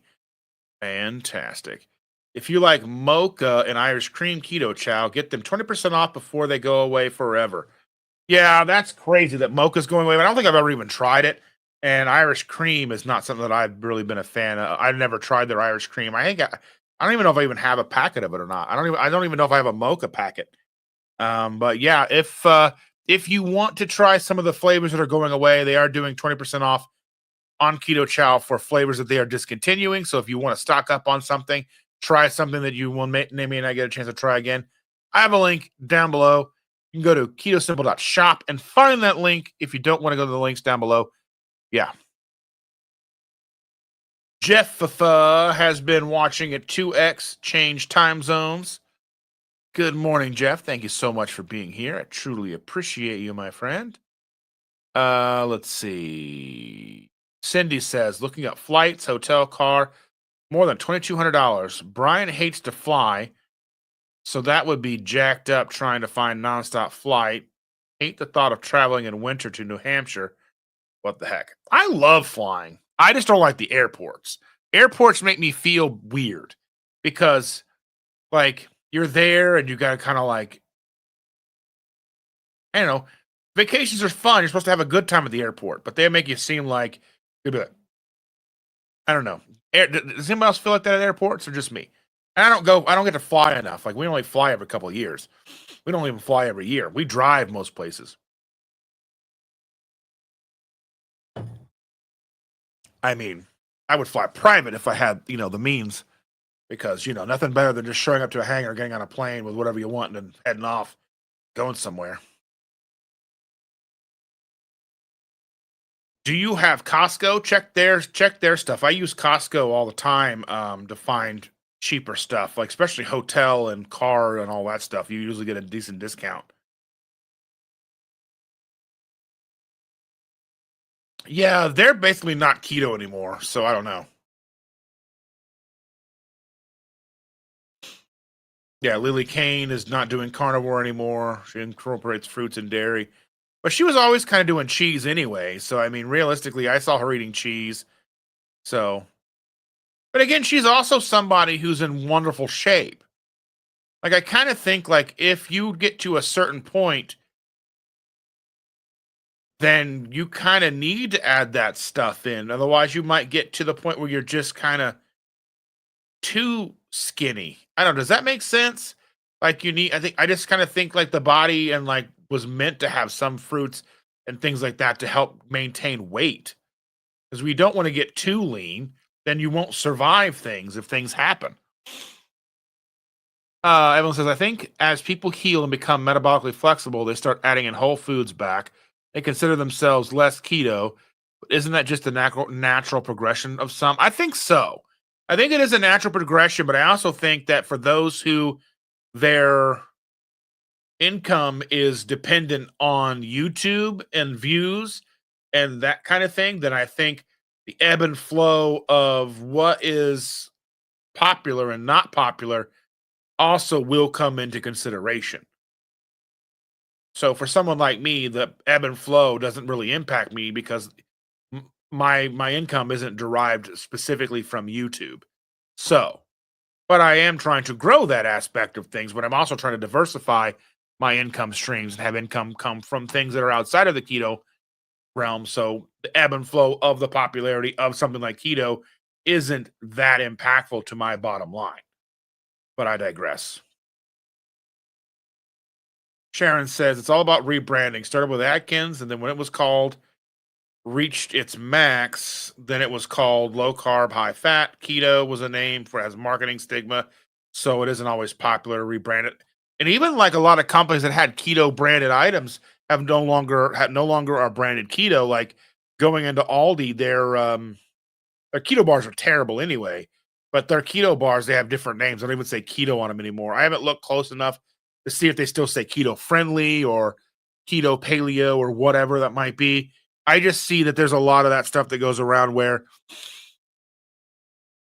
um, they start to slowly remove the keto branding off of things because as something like keto gets popular, then it may also then grow a stigma, and then you're going to sell to certain people that like keto, but then you're also going to kind of turn people off who may have bought the product who think keto's dumb or dangerous, but could still utilize the product regardless if it's keto friendly or not. So it's just, yeah, marketing's weird. Oh, so Cindy says her not discontinuing, but selling out old packaging. That makes sense. Yeah. So head on over to the Keto Chow link. Look and see what they've got for 6% or 20% off. That's through tomorrow. So if you use my link, then I get a little bit of a kickback, and that does help me out. Um, yeah, I don't make a whole lot of money from Keto Chow, but it's they I get a little bit of something every month, which is nice. That helps me with super chats and things like that. So the more you guys support me, the more I'm able to support others. And so yeah, I mean, yeah. Lindy's heading into church. Thank you for being here, dear. I hope you have a wonderful rest of your day. Shelly is here. Good morning, Shelly. Good morning, friends. I try to sleep in a little. I'm on day 12 with this nasty cough. I finally made an appointment with urgent care this morning. I think there's a monster in my chest. Uh-oh. Well, I hope you feel better soon, dear. Yeah, Sean's got it down.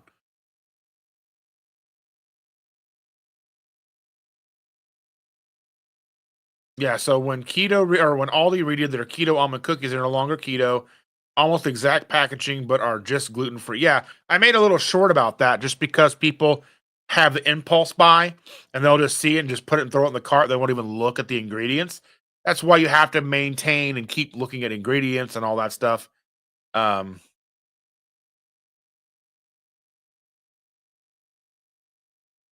yeah. Brian Doyle. I have not had any sweeteners of any kind since Halloween, so no keto anything. My glucose numbers are so much better. Yeah, I knew that. That's the thing is like sweeteners can impact people. Like certain sweeteners can impact you, some may not. Um, yeah, I need to get away from most sweeteners. I mean, that's 100%. It's just difficult. I mean, you get into it and it's a comfort thing and it makes you feel good, but then like you're gaining weight, your numbers aren't good. You know what I mean? So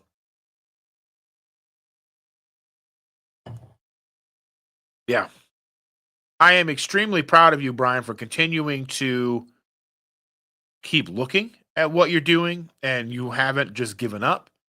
And that's huge. And I just want to commend you for that. There's a lot of people, I know how frustrated you've been in the last couple of months, and a lot of people may give up on that. They may not continue.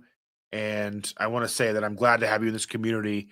And the fact that you are so open and willing to share your disgruntled feelings about how things are or not working, to where,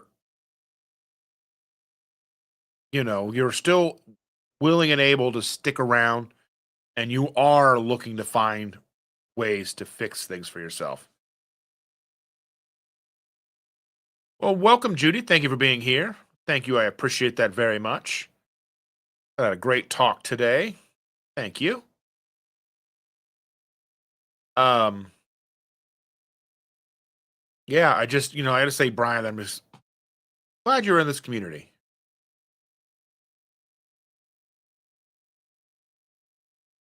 Brian says, thanks, but I'm convinced that giving up would simply lead to another heart attack, and that was no fun. I imagine not.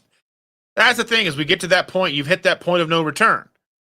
So it doesn't matter what happens, you're not going to give up, which is still something that I'm glad you're sharing with us because letting us know that you have hit that point of no return with something like a heart attack, as drastic of as a life event as that is, like I'm glad that you're here and telling us that because that's a big thing to talk about. Most people can't even make that distinction or even be able to express that to others. So I truly appreciate that. Thank you, Judy. Good luck. I've never tried yoga. I probably should, but I have never tried it. Have fun, and I wish you good luck. Sharon says allulose is the only sweetener I can tolerate now. Yeah, I probably need to get away from the diet sodas, and I've been kind of now. I know this is a silly thing, but I've been so Walmart sells their own like Gatorade. It's the blue flavor. It's mixed berry, but it's blue, and I love it. And it's like $4 for an 8 pack. And yeah, I just really like that. That's why I think Keto Chow, Chris, if you're listening, you need a blue flavor, please. Just that ubiquitous blue flavor. It's not blue raspberry. It's like a mixed berry flavor.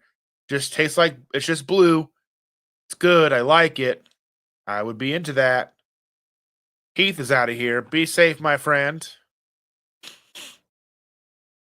But I love it. And I even bought some Powerade the other day. And I know that like it's not a real electrolyte, but for me, it's like I can take it along with me when I'm driving for work, and I'm gonna have something that's a little more than water, but it's not super sweet. And then I don't have to remember to bring my blender bottle home because we can see that that's how I lost my Bucky's cup.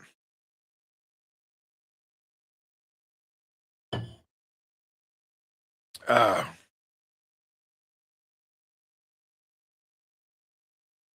Sean said, with triple B and E, my numbers have been looking much better. I still have a hard time understanding how just a minute amount of something enough to send me off the rails.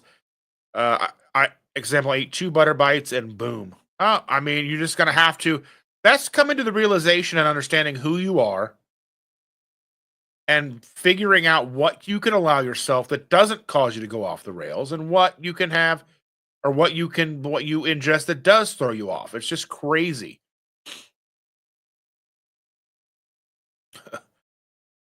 Sharon's like, Heath, go for a walk and do some DDPY exercises. Chris cooking. Nashville, my friend is here. Good morning. We slept in. I'm proud of you. You and that lovely wife of yours, Ash, and that beautiful little pupper, Mel, probably needed a good nap. Good sleep. Sleep is so important, and we don't get enough of it. Most of us, anyway. We're just hanging out, having a chat, having coffee, delicious coffee. Good morning, Steph. How are you doing, my dear? Exposing darkness. Good morning. Everyone's saying hello to Chris.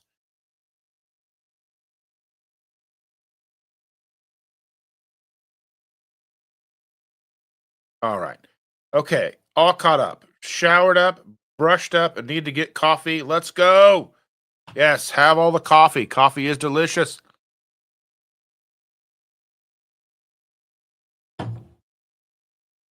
Uh,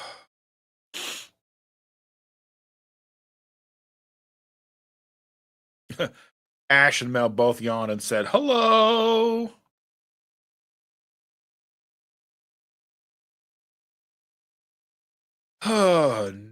Nope.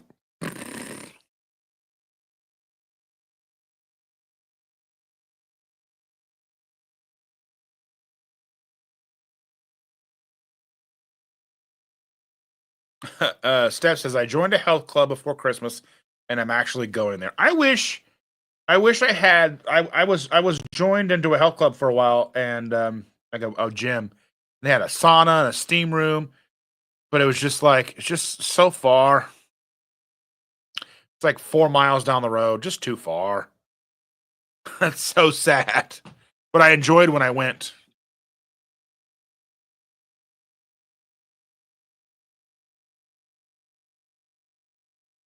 Oh, all right.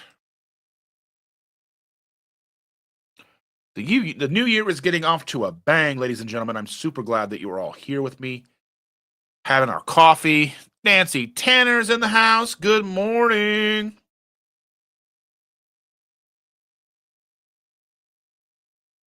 Keep your fingers crossed that I find my Bucky's cup. It's in one of the vans at work. I had a good good ride yesterday. It was pretty good. Two different crews. Had a good run on Monday. That was like 8 hours. That was pretty cool. Those guys were cool. They did find out that I have a channel, and they may have been listening today. They were like, "We'll listen to see if you mention us." And I did. There you go. They were fun. Good conversation. It's nice because sometimes they're just asleep, and I'm just driving in silence by myself for a few hours. And sometimes I'm driving by myself without anybody, and I can listen to a podcast or whatever. And sometimes we talk and have a good conversation. So it's kind of neat.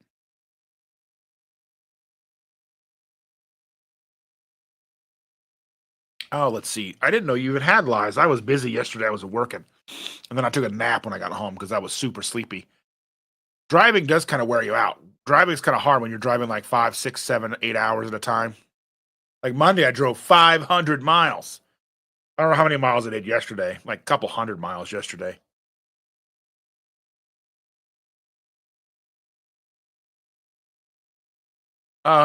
Steph says that they have two pools, and that's what I'm doing, going to start lifting weights. Fantastic.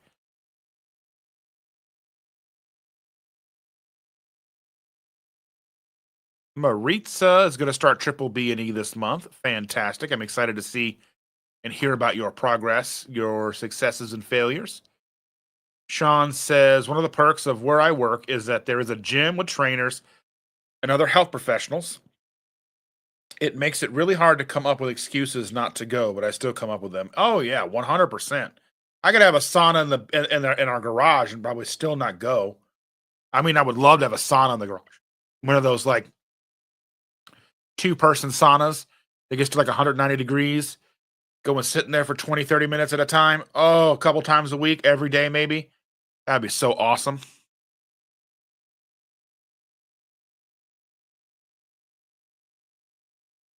Aritza says that she had a rough month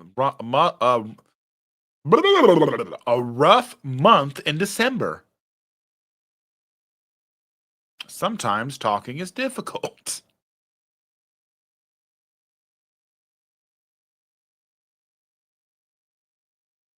Yeah,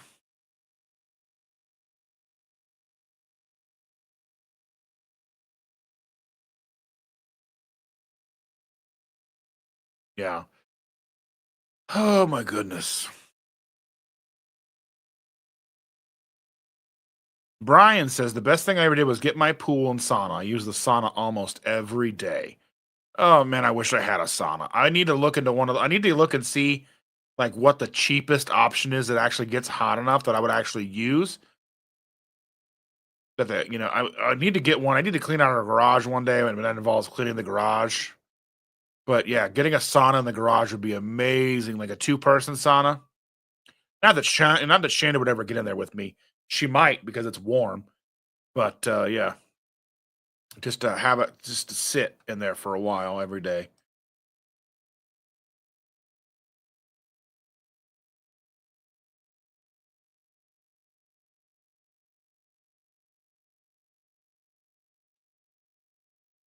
Andy says, I found out yesterday just how fast time flies when you're streaming. It's already been 2 hours. Yeah. Some days it'll feel like 2 hours and it's been 15 minutes. It just really does depend. Sometimes it just goes by like that. It's been 3 hours, and sometimes it is kind of difficult. It really depends on you guys too. You guys and like what kind of topics I have and kind of like my thoughts on the week. If I've, had something really bothering me or something that I've really wanted to talk about. Some weeks are more difficult than others. A sauna blanket? I don't know if I would like that. Sherry can't do a sauna or a hot tub. It hurts my skin. You have psoriasis. Have you tried? Has like going like strict carnivore helped your psoriasis at all? I'm just curious. Yeah, I know they have the zip up ones. My dad sold his on Facebook Marketplace for $100. Yeah, I need to look into something like that. I just think it would just be. I don't think I'd be more. I would probably not be so likely to use one of those. I don't know. Yeah, I don't know, like, 'cause some of them don't get hot enough, because you need it to be, like, over 108, like, about 180 degrees, and some don't get that hot. Some may go up to, like, 120, and it's gotta be hot enough. Yeah, they have blow-up hot tubs. You can get those at Costco right now. Well, then the blow-up saunas would just melt at 100 and almost 200 degrees.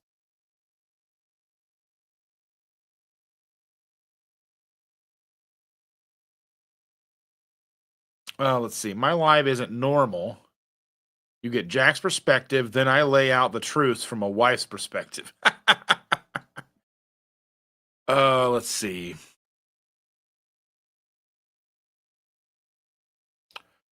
Oh, you got your salty packets. Fantastic. How do you like them? And he says, Sherry, psoriasis is going away by primarily eating meat. And I'm just curious to see if she's tried that because I know that a lot of people like expect all that and also doing treatments of like coconut oil, rubbing coconut oil on your psoriasis helps out a lot as well.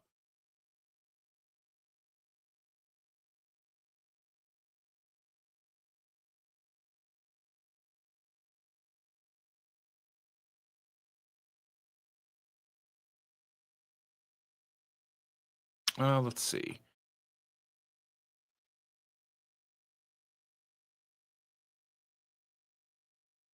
Let's see. Cindy says, when I was diagnosed with lymphedema, one thing it says is no hot tubs, saunas, except because the heat is not good for it. I'm trying real hard to keep it under control. And Sherry says, no, eliminating the foods did not help at all. She's 95% vegetarian and only a little bit of carnivore now, but my psoriasis is in check with no meds. Well, that's good. At least not because the medications are so hard on your body.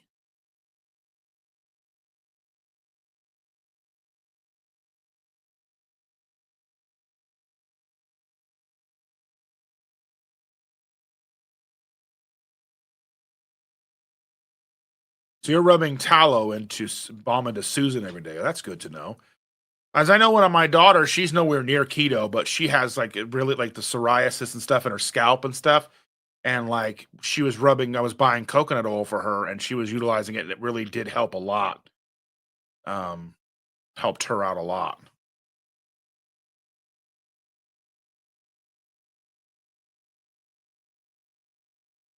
You love the salty, fantastic. It's only 22 here right now. No way I'm getting into a hot tub. The hot tub's 102, 103 degrees. I'm in. Let's go. And then you can stand there for a second. Then you've got an ice bath. Just stand there and just get cold for a second, then go inside. It's like doing a cold plunge.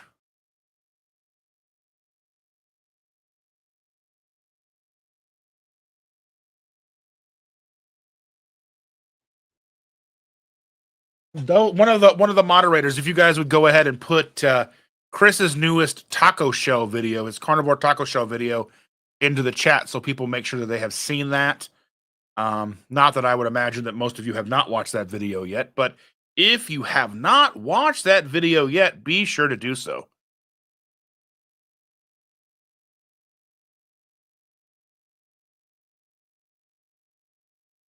Okay, so Sherry says yes. Dustin and I tried the elimination diet of no dairy, nightshades many years ago, and it did nothing for me. And I can't do coconut; I'm allergic. Well, that's where like coconut oil was at first because it is like a saturated fat, but I imagine that like tallow and lard would kind of be similar. Um,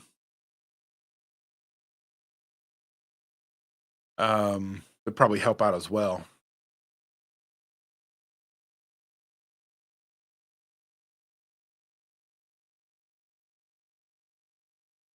Yeah, man. That's what we're here for. To make this thing happen.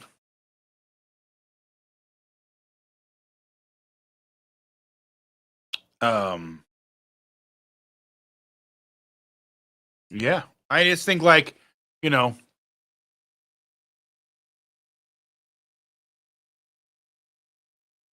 yeah.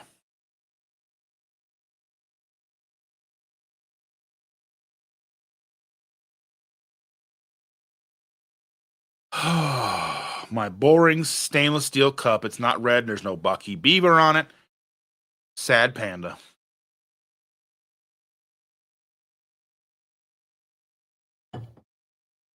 Cindy says that those taco shells look amazing. Duh, Chris made them.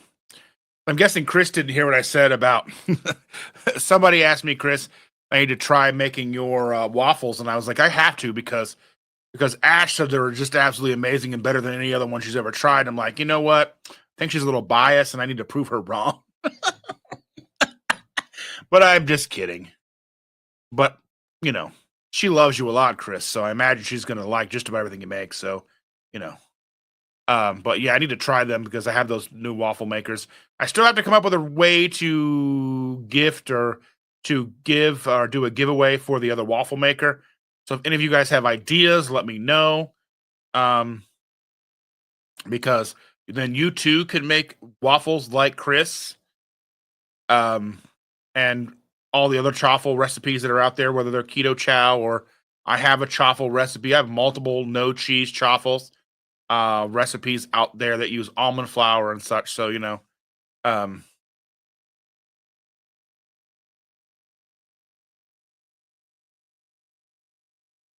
hey, y'all, I accidentally deleted a message from Sharon and actually timed out Sherry for 600 seconds because I dropped my phone in the mud walking the dog. So sorry. Oh, my goodness gracious.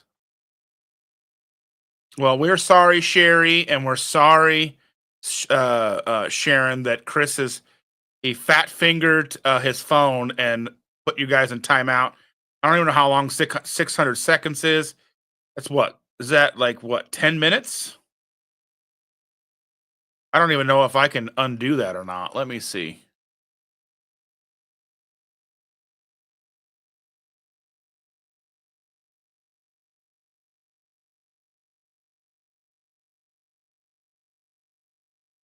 Yeah, I don't even know if I can undo that. Let me see what I can do here.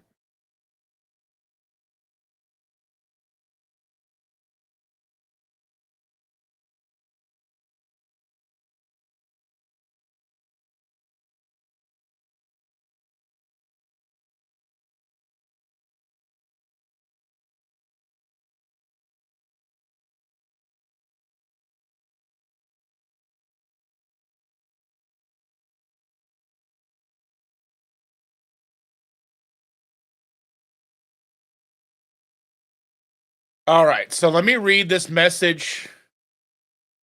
Okay, so he deleted a message that Sherry had said. Um, I read it out loud. It was like, yes, she eliminated diet with no dairy, nightshades many years ago. Only a little bit carnivore, but now my psoriasis in check, no meds. Oh, okay, okay. So he deleted that by mistake, but we've already read that one, so that's not an issue. And I don't know if I could bring her back or not yet.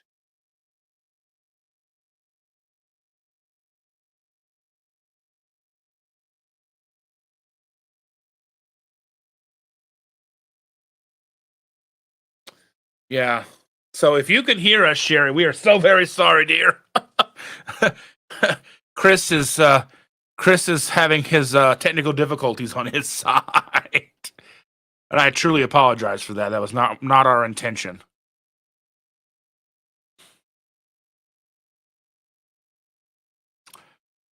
Let's see. Cindy says still need to do a giveaway since getting monetized, slacking, now preoccupied with what to do. Oh, 100%, dear.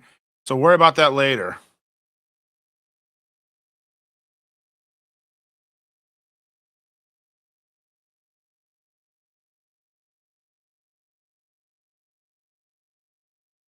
Sharon be bad? I don't think so. She's bad all the time. Oh, yeah, I don't think there's a way to reverse it. At least not that I can see, anyway.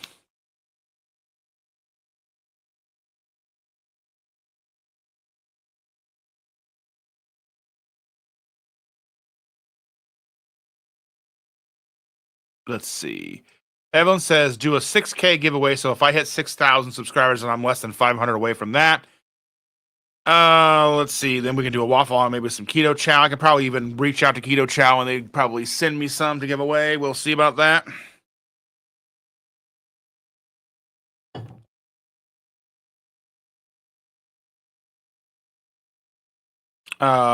Chris says, I don't even know if it's technical difficulties for me. Maybe accidental difficulties is more accurate. You know what? Hey, it's all good, brother. We'll apologize to Sherry as soon as we see her.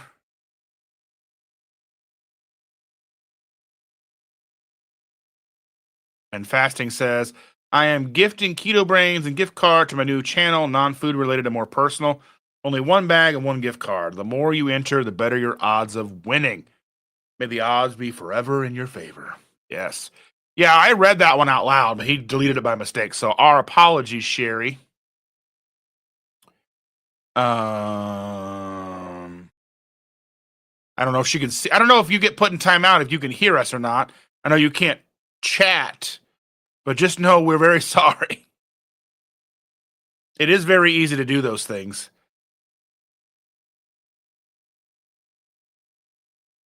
Yeah, so 600 seconds is 10 minutes timeout. You better stay on long enough. I will stay here for a while. For a while.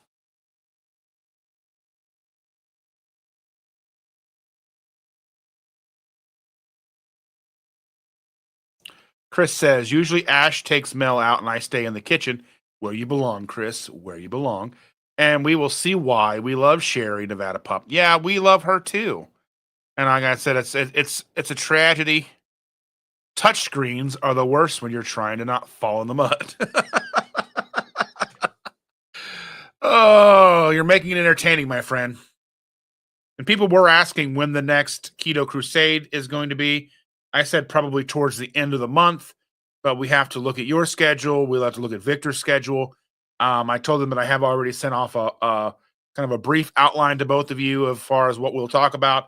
But again, we have to collaborate and make that, we have to stop, collaborate, and listen. You know how it goes. And make sure that we are providing a good live for all of you.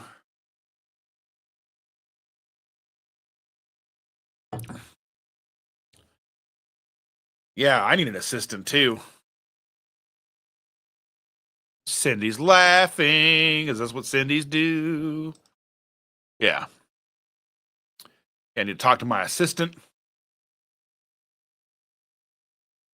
New channel is named 1234 Let's Go. Cindy is the only subscriber that I have here. Now, at least. If someone could put that up there, we'll get you some more subscribers. Let's see. Let me see if I can find it, ladies and gentlemen.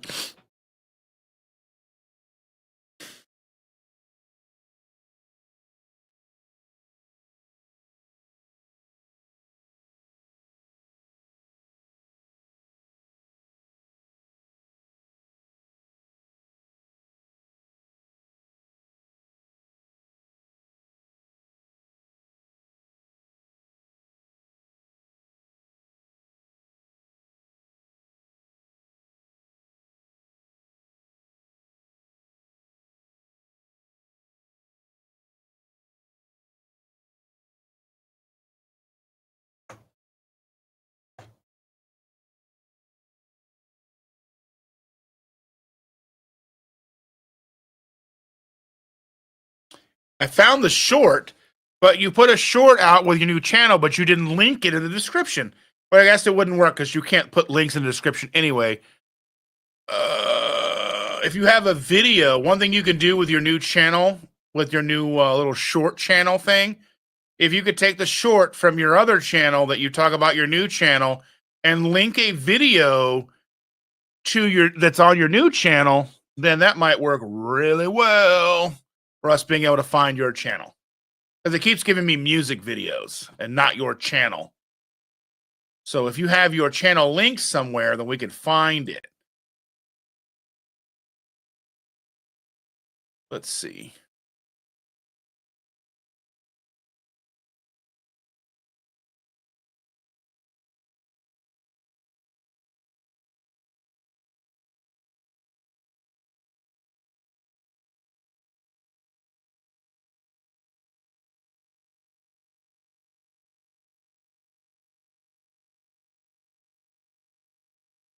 Yeah, because I can't find it either.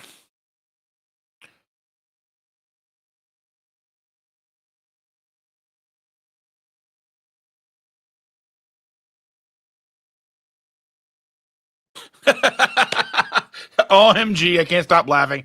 Yes, I could hear the whole time, just couldn't comment. You owe me, Chris, but I think you need to make some potato chips and tacos and send them to me. I think that's a fair trade. Sounds like a fair trade.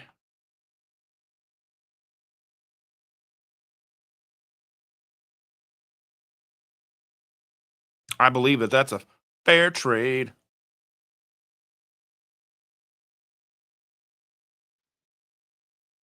Ah,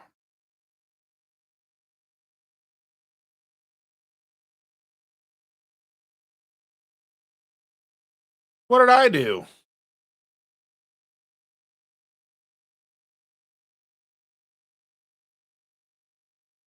But YouTube makes it difficult. So like if you can't find it, like if you can't find it, and then like so the best thing I would just say, and the sad thing is like for whatever reason, like YouTube stopped allowing us to put links in the descriptions of our shorts. I don't even think you can put links in the comments of the shorts either. Because a lot of times you could do that and put like a pinned comment or whatever. But yeah, so they just make it a little more difficult. So, but you can link videos on the front of the short. So if you could link a video to your new, or link a video that's on your new channel, then people could find it easier, you know. And maybe make it a video that says, "Hey, my new channel" is the title. Yeah. Yeah, finding a way to ship them without breakage is the reason why people complain that potato chip packages are mostly air. But they don't want their potato chips broken either. So, I mean, they're filled up a lot, so that keeps them from like being squished. Yeah, I don't have a dehydrator really either. I have an old plastic one, but it's not like the cool one where I can take it right out and put it right out. You know what I mean? Like, yeah,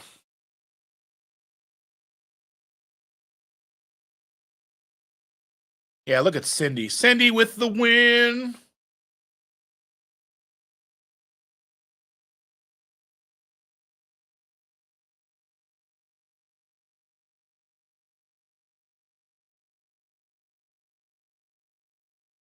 $12. All right. My first $12.34. Let's go. All right. I am subscribed. Yeah, Billy. All right. There we go.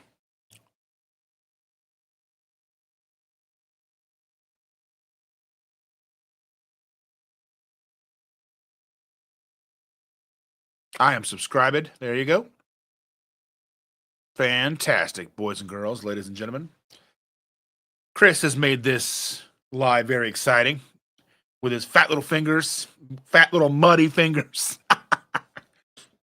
And I imagine that Ash is listening and laughing herself hysterical. I hope so. Hope she's enjoying this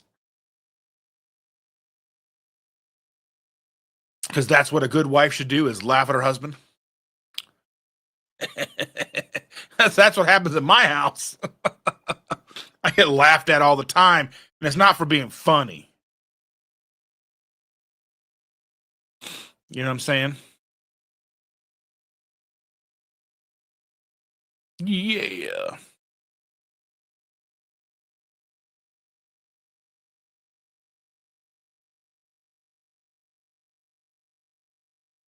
Oh my goodness, ladies and gentlemen, boys and girls. Oh man, Shander makes I was just like, because I'll say something that's hilarious, and she'll just be like, ugh. And I know one of these days she's just gonna be like, get out. It's time to go. All right, go live under Prasha, bridge troll, and I'm like, it's coming one of these days because I say some pretty bad jokes, and I think I'm pretty dang funny, and she just goes, ugh. Probably laughing the whole time. Yeah.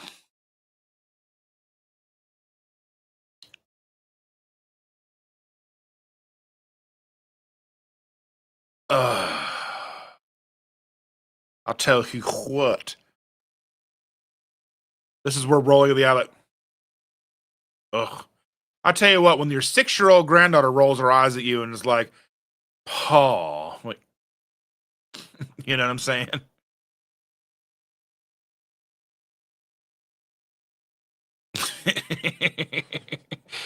Oh my goodness. Normally Shell just gives me a swat on the back of the head. I don't get that.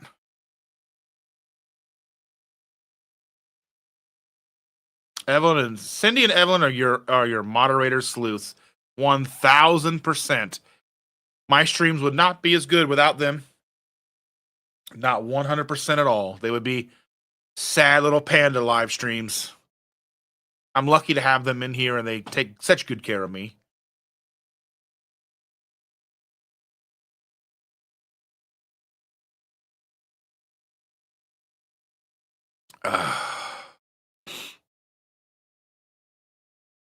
All my moderators are great in here.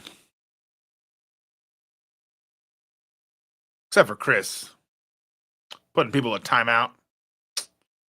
Put you in timeout. Oh my goodness. I can use some timeout.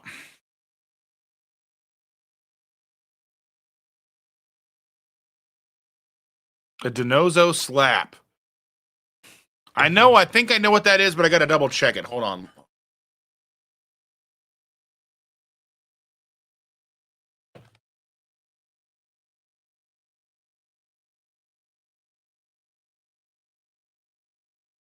Oh, NCIS. Okay. I was like, I wasn't quite sure. Oh, look at that. $5 from Cindy. Good gracious. Thank you. We love you, Dustin. I love you, Cindy. You and Brian, the guinea pig.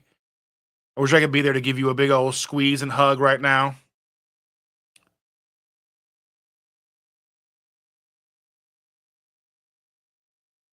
Way to go, Tiffer. Let's see. First coffee in 38 hours. Oh, hey, you guys. Anyway, sorry. Like those shows like NCIS, like I've been watching. So I have to find shows that I can watch or I can put on a show like when I'm having something to eat. So I don't like to eat in my office. So I don't eat in here unless it's absolutely like imperative that I be in here. So I don't like because that way I don't want to like have all kinds of crap in my keyboard and everything, and it keeps my everything from being messed up. And so I'll sit downstairs and eat, and I'll watch TV. And if Chandra's not home, then I have to find something to watch that she's not carrying the night. So I've been watching a lot of Suits, and I'm on like season 5 or something like that. And it's just one of those shows like NCIS that's like every episode is basically the same formula, like NCIS and like Criminal Minds or whatever. They're all basically the same show. Each episode is basically the exact same. They slightly alter the storyline, whatever. Same formula, right? And like sometimes I can handle that for a while. I can usually handle it for a while. Like House is the same, and all those shows. There's going to be a problem. They're going to try to fix it, but they can't. But then they ultimately do fix it. It's almost like elongated sitcom. You know what I mean? Like Full House and all those. You know what I mean? Perfect Strangers. You know. It's just hard for me to watch a lot of those shows, especially like when you get to like NCIS, where they've got like 400 seasons. Somehow they've been around for 400 years and have 400 seasons of a show that they've been able to do in like 15 years. I don't know how they did it. It's like Dancing with the Stars. Dancing with the Stars was around for like 5 minutes and had 400 seasons. I don't understand how they were doing like 3 seasons a year. I don't know how they were doing it, but they did it. Anyway, congratulations on coffee for 38 hours.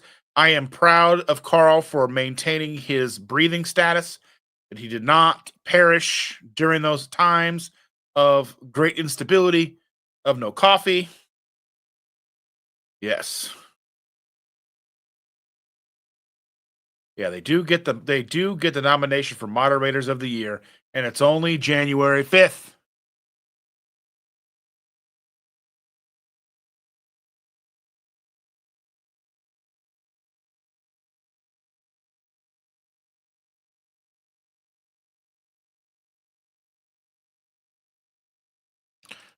Who'd have thought that a timeout would make me feel loved?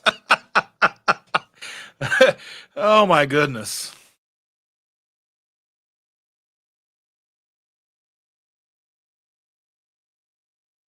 Brian, oh, LOL, cool. Just found my old weights while moving the exercise bike into my workout area.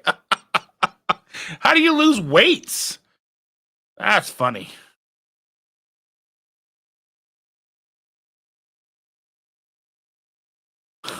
I may be married to Susan, but Mark Harmon has my heart since the 80s. We all have those celebrities that we would drop anything for, you know what I mean? Even though they're probably nothing like you want them to be in real life.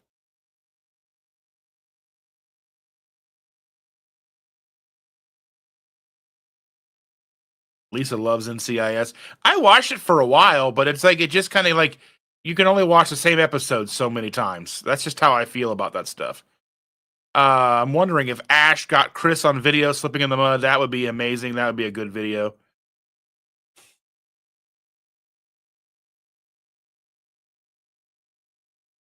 And congratulations to Lisa for winning the Love and It Keto Chow drawing. I don't even know what that's awesome. Let's see. I did NCIS and JAG with my craft services truck back in the day. Oh, that's cool.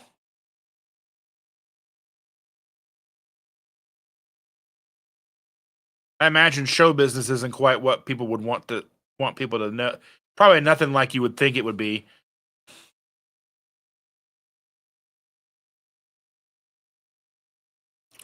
You thought somebody sold them? That's hilarious. I hadn't seen that yet. Congrats to Lisa. Yes, congratulations. Sorry for the spoiler. Let's see. I never win anything in giveaways, but my best gift is this community and the support from everyone. Yes. I win stuff from time to time.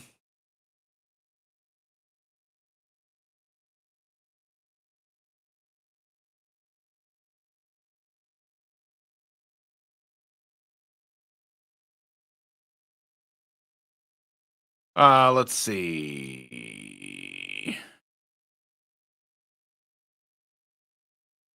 Lisa's was shocked that I never win. Well, you cannot say you never win anything.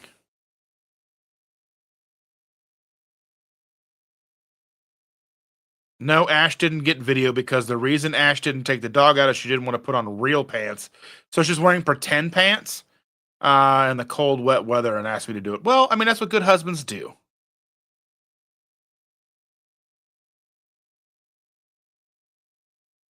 That's what good husbands do. Go outside in the cold for your spouse. But she doesn't have to take off her pretend pants and put on real pants.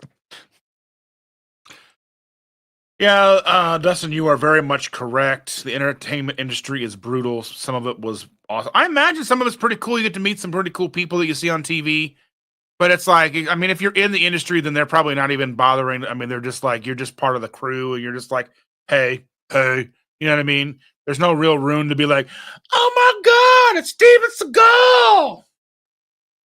You know, like I meet people that I see. I met Cam Patterson the other night, very, very briefly. His dad and some other comedians, and then I've met David Lucas and Aaron Belial. and all these people from Kill Tony, and you just start to meet, different people in bands and all that stuff, and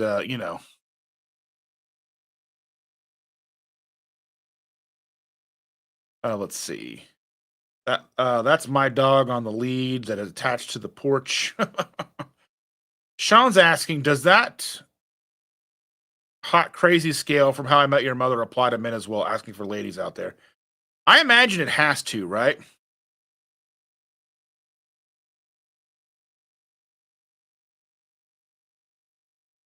mean, it has to, right?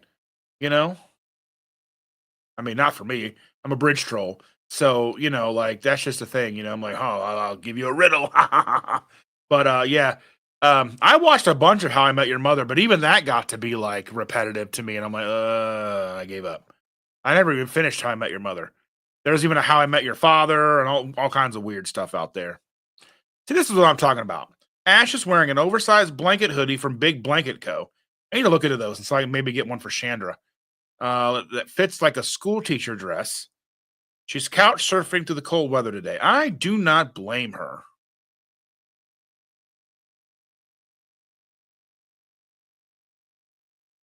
Do not blame her at all.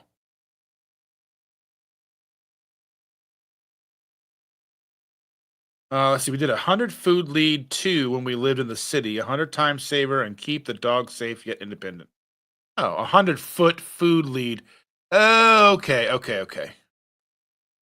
Sherry says, I have met more celebs than I could name. Most do nothing for me. They are just people with a lot more money. I mean, yeah, the issue with a lot of celebrities is they only hang out with celebrities because once you get to a certain point in status and money, it's hard to relate to the everyman. How do you relate to somebody making $40,000 a year when you make, $40,000 a minute? You know what I mean? Like, it's just one of those things. Like, how do you relate? Like, you take a job for 6 months and make $40 million, and someone works for 12 months and makes $40,000. I mean, it's just not relatable. And then they don't understand where you're coming from because you can't go to the supermarket. You have to send your assistant to do everything. And I mean, as regular, normal people, we don't even understand that. We can't even begin to fathom it. So, like, you know, I mean, it's not like something that I'll probably ever experience. But like the other day, we were in line at the comedy club, and someone was like, "Hey, dude, how you doing?" And I was like, "Oh, good to see you." I didn't no idea. And if you're watching, and I don't know, and I don't remember who you are, my apologies. But like, I had no idea who that person was. But it's embarrassing to me because I don't remember who you are, which makes me feel bad because I don't remember who you are. You know me. Maybe we had an interaction. Maybe we worked together. I don't know. But that happens sometimes. People just know you in public, and I'm like, I don't know who you are. Even like Shannon never knows who anybody is. Because I'm like, oh, blah blah blah. I don't know them. Like, yes, you did. You went to da da da da da. Oh, okay. But I mean, that was a time I looked him in the face, and I'm like, I don't even know your face, and that made me feel bad. Like maybe I don't know. Maybe they got the wrong person. Maybe they thought I was somebody else. I don't know. They didn't say my name. They're like, hey, what's up? How you doing? And I'm like, oh, I don't know. You know, Scott survived the very cold and snowy ruck. Thanks for keeping me going. I enjoy listening to your chat while I ruck. Well, I appreciate that. That means so much to me that you will listen to me. So you're like double suffering. So you're like suffering with me in your ears, and then you're suffering in the cold with a backpack walking your dog. I hear you. I appreciate that. Definitely, Jerry. Let's see. No other way to keep your dog safe, yet you warm. Yeah, 100 foot on the porch, free to roam, to do her business. Yeah, yeah. We had to be careful with when our boy lived here because we had to make the lead just a certain length because like if it was too long, they'd go in the neighbor's yard, the neighbor would complain. And I'm like, ugh. But I mean, like then they can't go so far over this way. But then like the other neighbor didn't care, but you got to give them enough to go out back and maybe run to the entirety of the yard. So I had to like be very strategic where I put the post. And I actually, because she was strong, so I tied, those little things that screw into the ground. I screwed two into the ground next to each other, and ran the lead through that. And, I mean, because, you want to respect your neighbor because they don't want a dog in their yard or whatever. I get it. But at the same time, it's like, this dog needs room to run, and I don't have time to go running with this dog or the desire. So,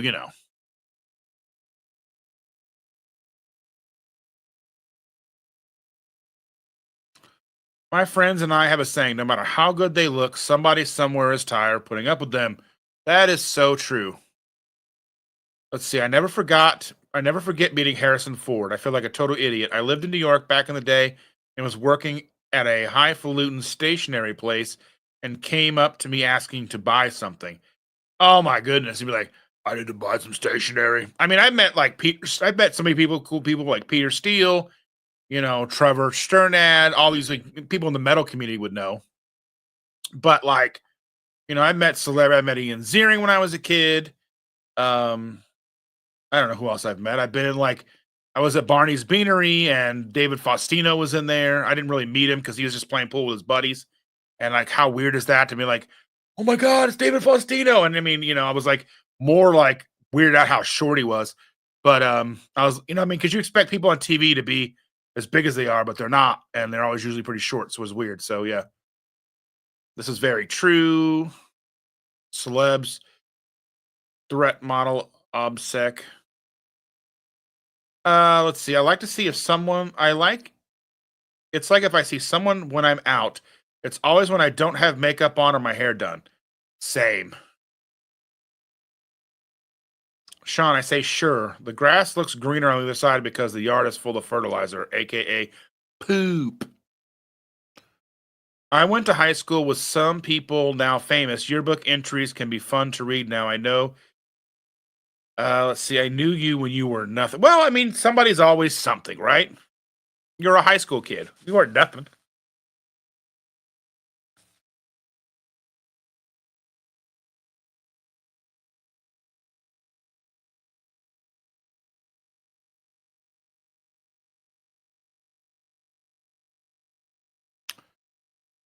Yes, Dustin. Our GSD was stretched to the water well pipe. Too strong. Yeah. If the neighbor gets upset, don't let your dog poop in their yard. Just go do it yourself. I've thought about it. But I mean, it's like I understand they don't want poop in their yard. I get it. You know? It's what it is. My ex looked like Randy Owens from Alabama so much so that people didn't believe him when he said, "No, I'm not Randy." He just started signing autographs. I have that. People think I'm somebody else all the time. Like, oh my God, are you Dave? No, no, it's fine. So, I mean, people see me and they may think I'm somebody else because bald, beard, glasses, looks like a lot of people.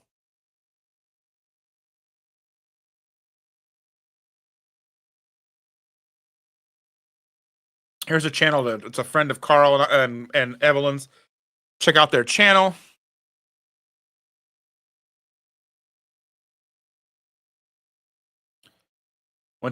So Sean went to a high school with Jeff Kinney, author of A Diver Wimpy Kid. We also had quite a people making it in the NFL. That's cool. I don't think there's anybody that I know that is famous now. But I